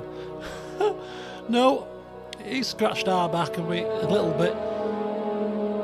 He did get the better end of the Pales deal, of course, but he did honour that agreement. So Alvarez and I are completely simpatico, whatever the hell that means. I hope he feels the same way. As Alvarez and I stood up, I saw him take another sip from his flask. That's the only problem we've got with Alvarez, is he's gone back to alcohol. That could be an issue when it comes to negotiation time. Is he going to be of sound mind? He noticed my gaze and nodded slightly. So, it's you and me against the commies. This is a fight against the forces of evil. I'm telling you, I will not give up a single cent to that woman. Nor will I, Your Majesty. Safety in numbers. Between this and your handling of the Pale's gas field situation, I'm almost starting to like you. Almost. He stepped past me out the door. Hegel was still seated. I could feel his eyes boring into me. Problem? Problem, pal? Oh, we can actually say something. Yeah, would you like to? Yeah, you know what? Bring it on. Got something on your mind, Hegel? Get it off your chest. Comrade Shu. No, Mr. Taurus. Your vote has said it all. We walked back onto the stage of the reception hall and awaited Prime Minister Sultana's announcement. Holy hell. Republic of Swordland? Friendly. Friendly. Right, whilst we're reading the news and the last briefing article, I'm just going to finish off my dinner and then we'll press on for about another 20 minutes.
Anti-monarchy protest. What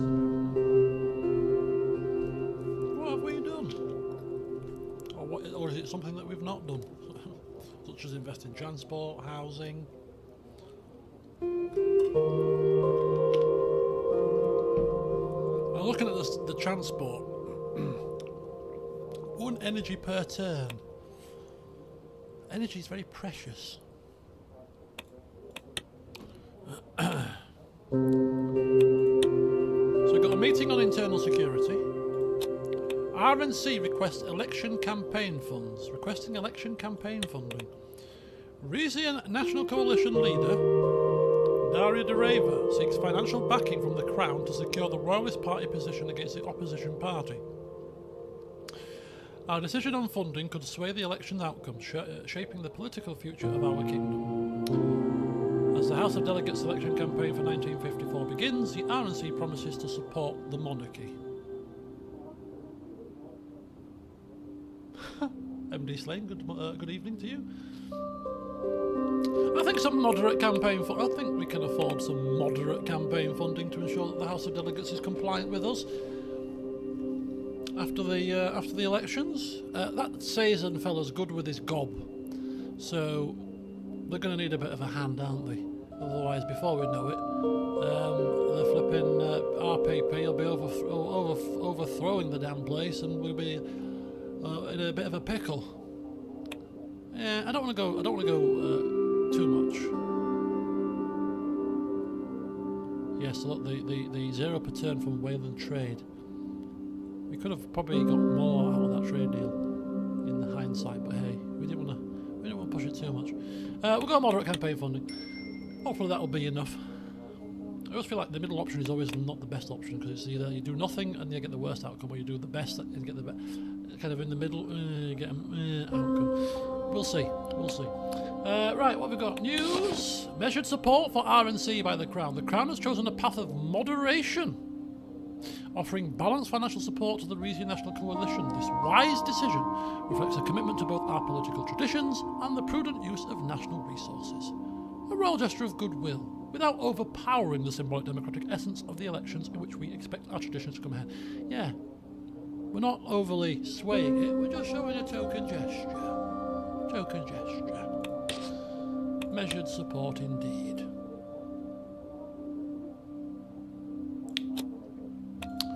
RNC acknowledges royal funding receipt. Formally announced receipt of the election campaign funds from the Crown. Press release. Daria Dereva expressed gratitude. Crucial funding, of course. Of course, Daria. Of course. Right. Internal security. What's going down? What's happened? Or not happened? Hugo, Lucita, and Titus rose to their feet the moment I stepped into the council chambers. My return journey from Morella had just concluded, and within hours of being back on Rizian soil, I was called for an internal security meeting. Good evening, Your Majesty. I am glad you could join us. Yes, thanks for coming on such short notice. I know you must have many other pressing appointments.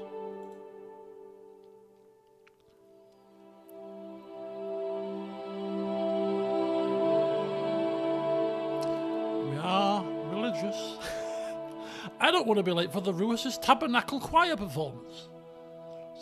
I've rushed back from Morella especially. Nor should you. Having attended one of their performances last year, I guarantee you won't be disappointed. We'll be sure you'll make it on time. I sat in my designated seat at the head of the table.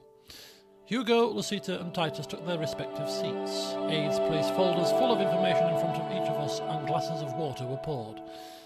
Your Majesty, the main reason we called you here is that there's been a breakthrough in the Friendship Day bombing investigation. Ooh, has there?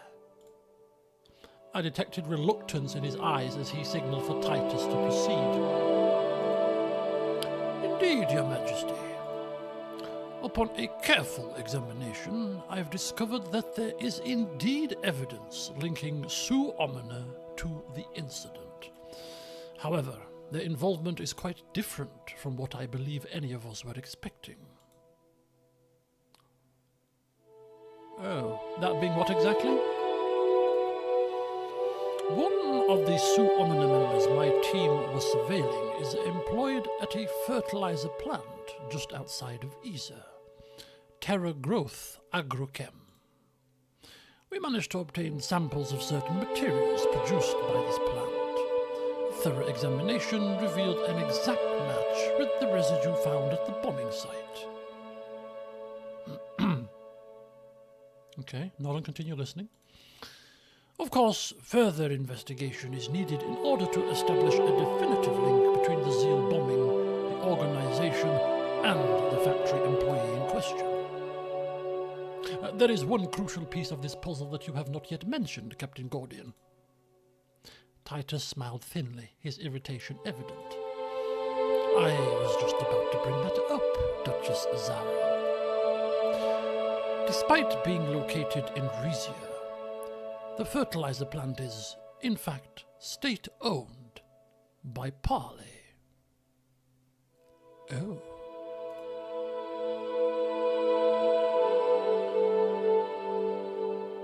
Are you sure?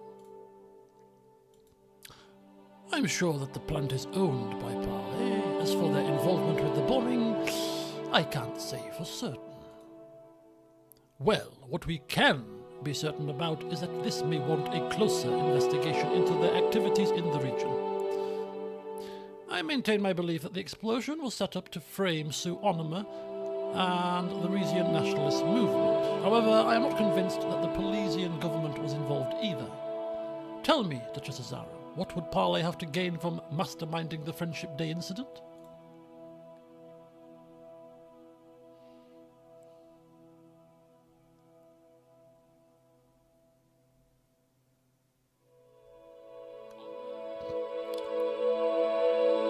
Aureus gas field?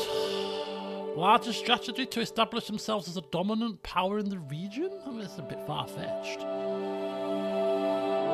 Wants to destroy Rizia from within? When did it happen? It happened well before the gas field incident, didn't it? It happened well before that we got the final results as to where the gas field lay. Do you know what, Duchess, what do you think? I think that the attack coming in the middle of the preliminary explorations for the Aureus gas field was no coincidence. Sowing discord between Rizia and Wehlen might have been a way to create enough destabilization that we'd be entering negotiations from a place of vulnerability.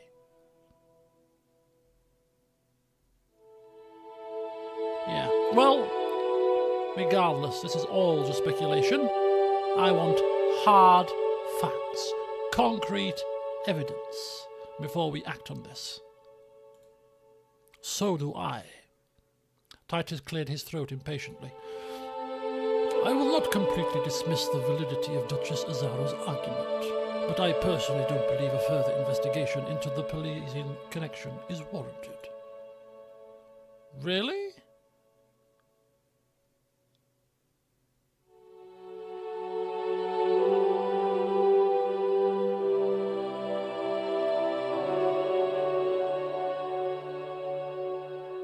It's exactly as warranted as a further investigation into Sue Omona. We've established motives for both. You're right, Your Majesty, but given the importance of keeping the peace with Parley, I think determining their government's guilt or innocence should be our top priority. I agree with the Duchess. If there's even the slightest possibility Parley may have engineered this, we need to get to the bottom of it. Hugo glanced at his notes. Either way, we will have to channel more resources into this investigation in order for it to continue. And in order to make the best use of those resources, we should choose our focus. Unlike Hugo, I believe Sue Omona's involvement can't be ignored, and we should dive deeper into their operations. She wants to investigate Parley. Oh.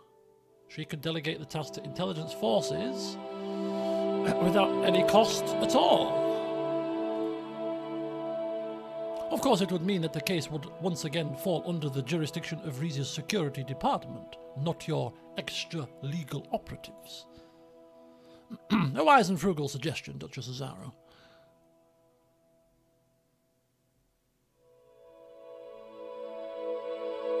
Okay, so we have to choose. We either choose Parley or we choose to Omona.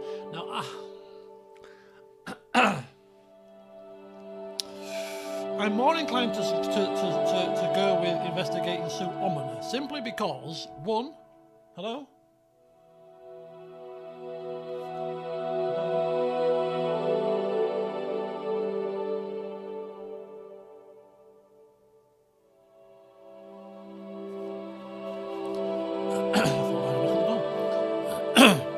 So I think, here's my thought process, right? My thought process is that Duchess Azaro simply wants to have the investigation under her jurisdiction. She was never happy with Titus Gordian being given that responsibility in the first place.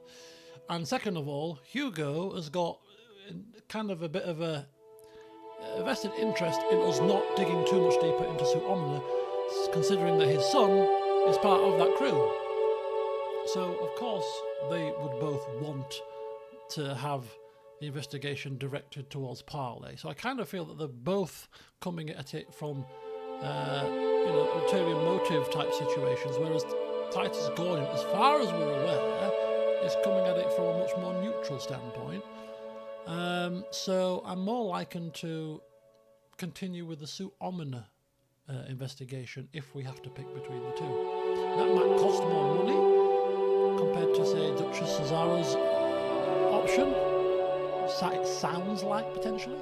But I've made up my mind. They all looked at me with eager anticipation. Yeah. Look at that. So...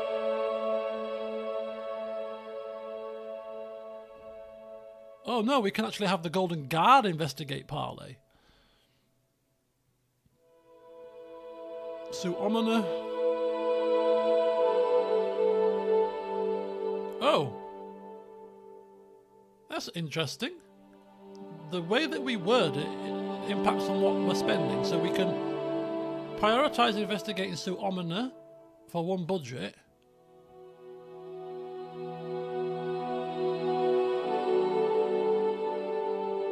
By order of the King, Captain Gordian shall continue his investigation with a focus on Sue Omina for authority. What's the difference between the two options there? Other than one's costing budget and one's costing authority.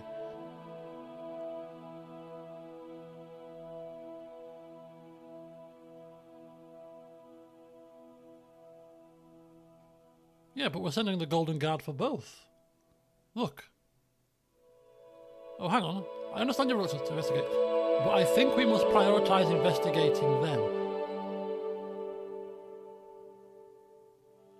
Oh, this is a bit weird.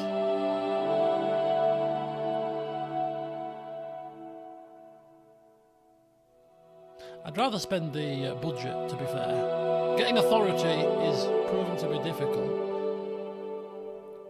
Budget, we've got options. So, I'll go with this option. I'm assuming that Gordian will still be investigating this. So, unless we're asking Hugo to investigate, I don't understand this at all.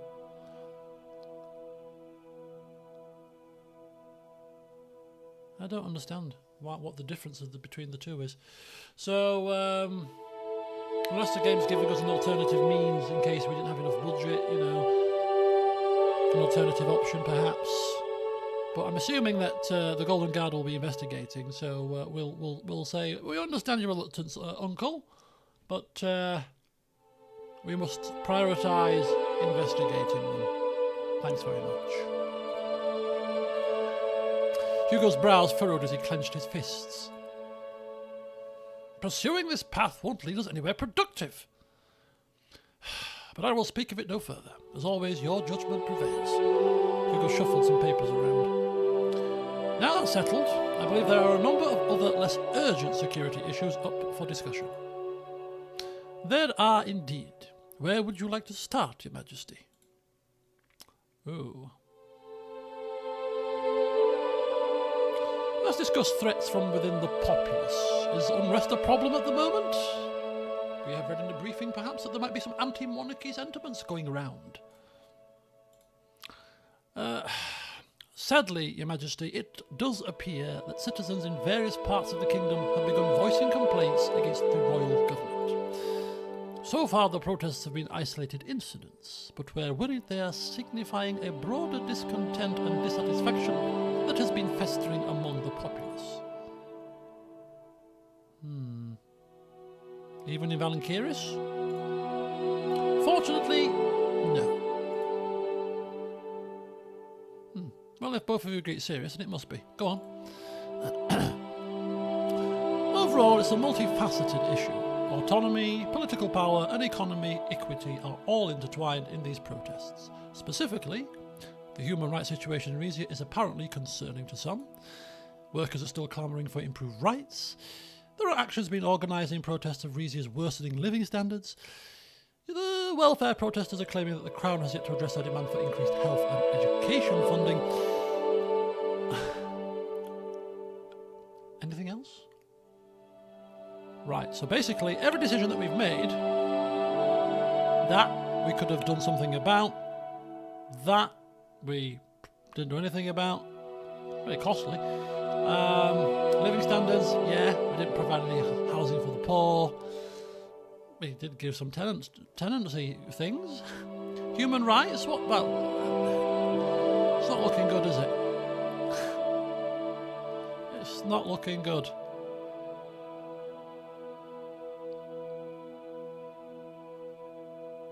We're definitely not making the choir.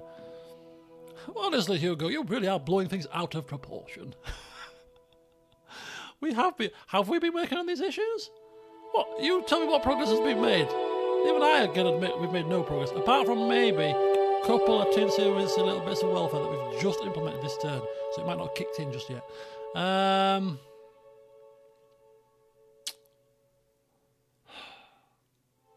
Yes, I think we need to do a better job of addressing these. We need to do a better job of addressing these concerns. Yes, we do. Bit of you know. We'll say it, but will we do it? If it wasn't for that Maynard Sazin fella, I'd have given them housing for the poor, and it cost one budget. Maybe, in the face of this meeting, we might actually reconsider our stance on the whole Maynard Sazin RPP proposal situation, and we might placate. We're not going. The health and education funding is very expensive. Very expensive. We can't do anything about workers' rights because we kind of got locked in with Rusty there, but the living standards we could probably do a little bit about. We could probably just do a little bit about transport and a little bit about housing, and then maybe that'll help a little touch. Just kind of stave off. Careful, Your Majesty, one might confuse you for aligning with their cause. In any case, throwing money around doesn't guarantee a favourable outcome. At the very least, I am happy to say there are no signs of anti-monarchist turmoil within our noble houses. Thank God. If the nobles began backing irate commoners, it'll be 1926 all over again. As to the nature of this unrest, I'm still gathering information on the ground. I don't have specific examples at this time.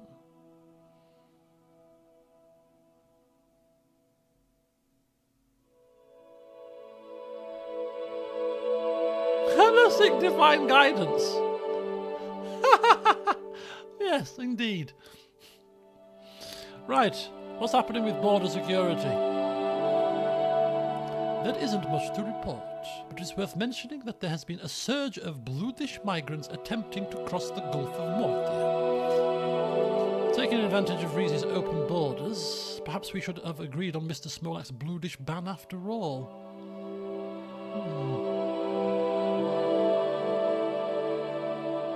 Is there any particular reason we can attribute to this increase? All signs point to Wehlen. While we haven't observed a significant push, we're aware that they are conducting covert operations to suppress bluish communities within their borders. It can't be a coincidence that increase in migration coincides with my decision not to assist Wehlen's campaign of oppression. We can't say for sure, but it certainly is something to consider. Speaking of which, just this morning, one of our patrol vessels intercepted an overcrowded bluish migrant ship crossing the Gulf. And they were lucky we did. Our investigation team determined that if they stayed out any longer, the ship would have been at risk of sinking. The 500 plus asylum seekers are currently being processed at one of our migrants' facilities.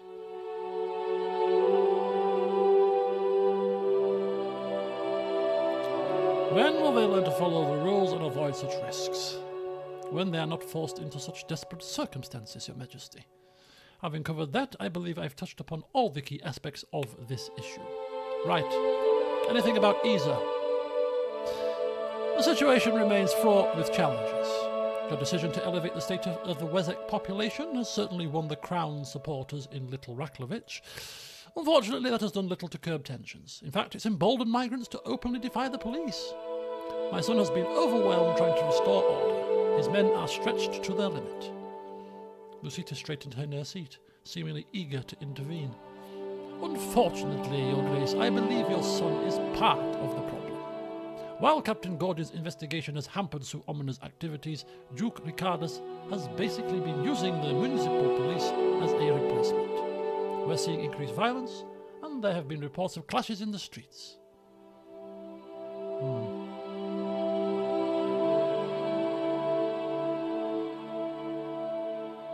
Well, it appears that my cousin is incapable of handling the situation himself. My son's ability to govern is without question. It is the lack of resources that hinders him. Something must be done about this.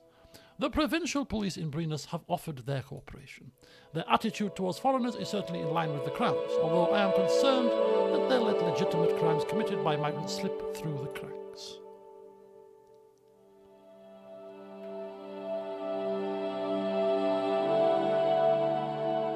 We shouldn't rely on them. Intervention from the Crown. Softer approach.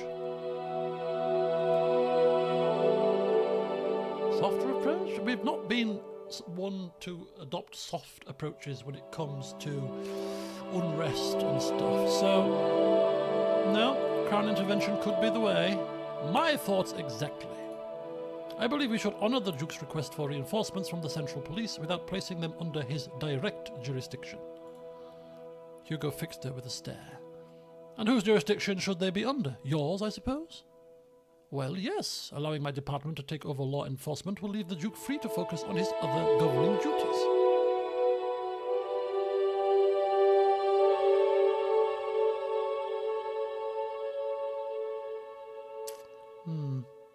How effectively can he govern after we've undermined his authority?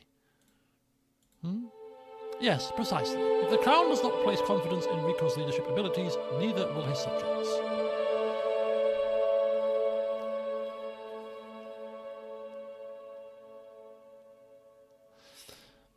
See, who do we trust more Lucita does seem quite able, and of course it's her police force, but there's and Rico is part of Sue Omena, so...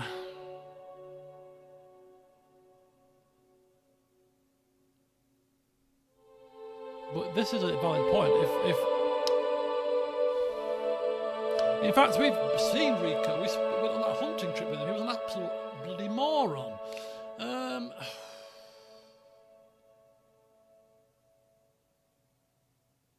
I think.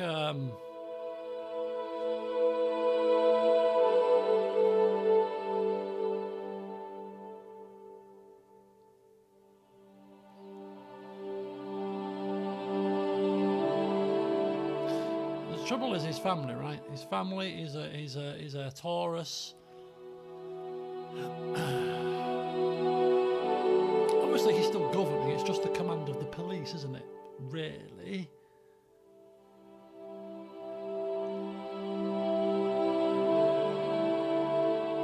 You know what? He's had his chance, and I don't like him either. They will be placed under Lucita's command. My son is trying to maintain order in Isa. Denying him this power... Thank you for your confidence, Your Majesty. Rest assured that their allegiance will be to the Crown, not any faction. Right, time for my choir. Enough briefing for today, thank you. Hugo rose from his seat.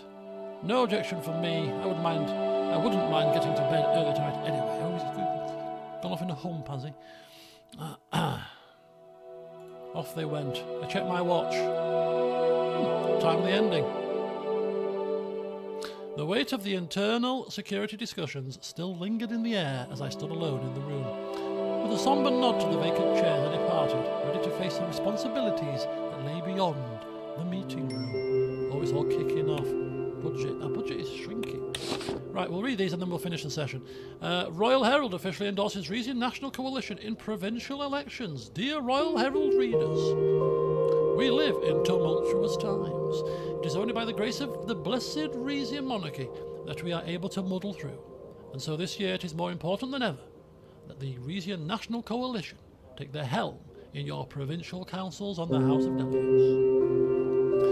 Only the R&C can be counted on to protect the values and traditions we hold dear, to safeguard the interests of hard-working landowners and the commoners who depend on them. The party's vision aligns seamlessly with the enduring legacy of the Rubaz dynasty, ensuring that the bedrock of our society remains firm amidst the storms of change.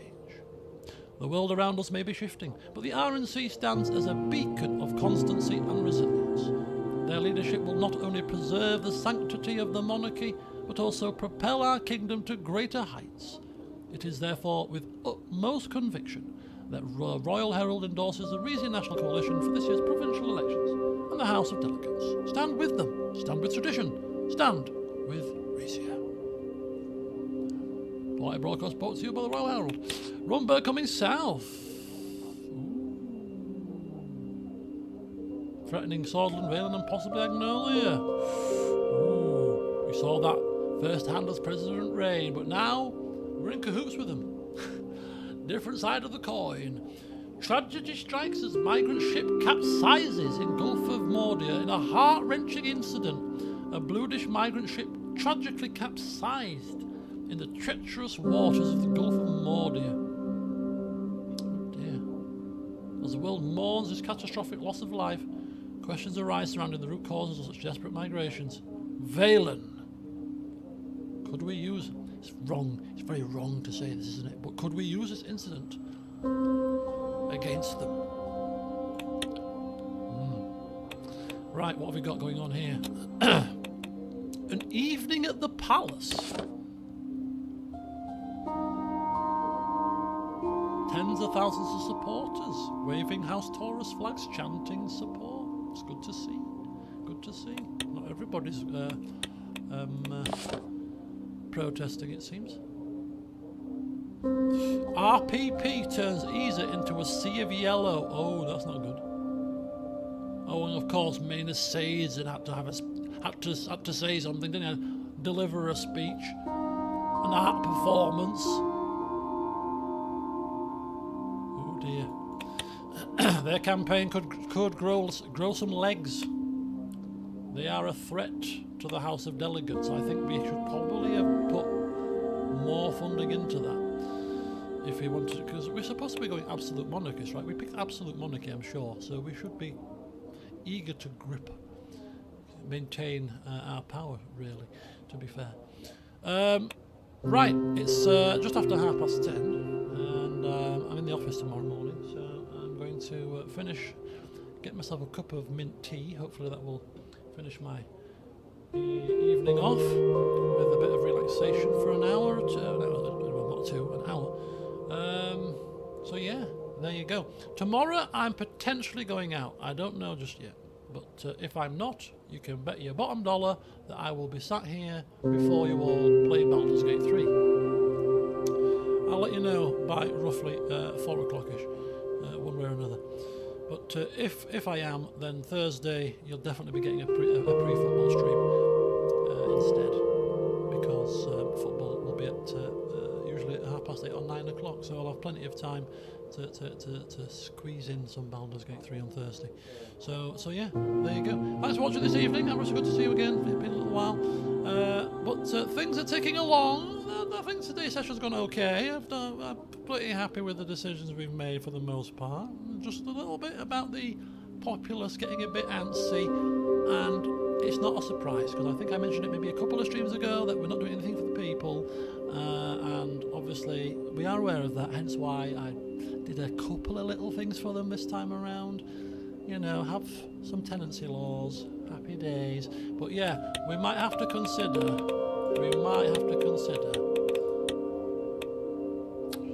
because this is very cheap. It's very cheap.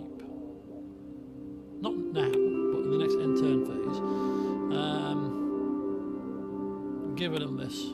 It's cheap, bit of lip service,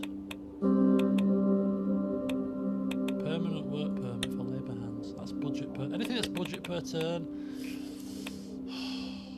Can't do that because of thingy. Increase health and education funding. -2 budget per turn. I can't believe they're asking for that. I really can't. Budget per turn. Equal gender pay.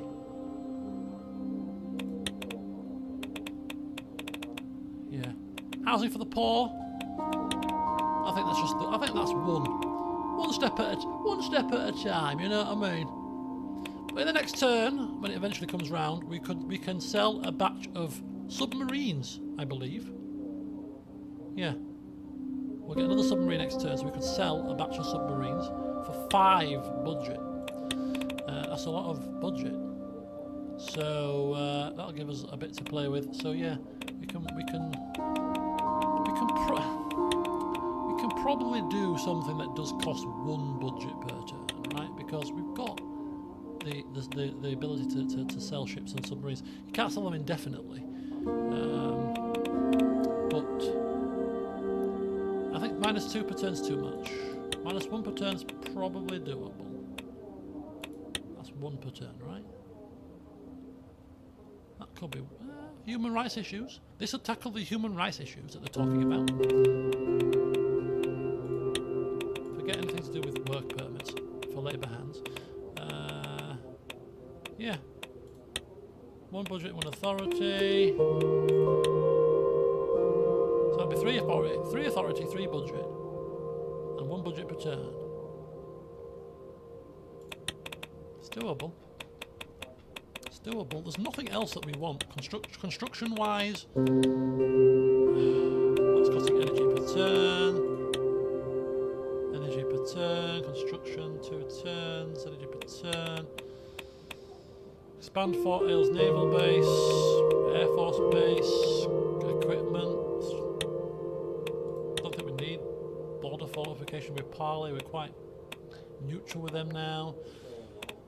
This is all for military. Yeah, there's nothing that we want to build in construction. So, if there's nothing we want to build in construction, then we can afford to spend some of our stuff on other things. So I think at the end of the next turn phase, which might be at the end of the next session or partway through the next session, we'll sell some subs and then we will look at enacting some welfare stuff, I think. There's nothing in here either that I quite like the look of, to be fair. Energy heating subsidy. Ooh, no. Oh, no.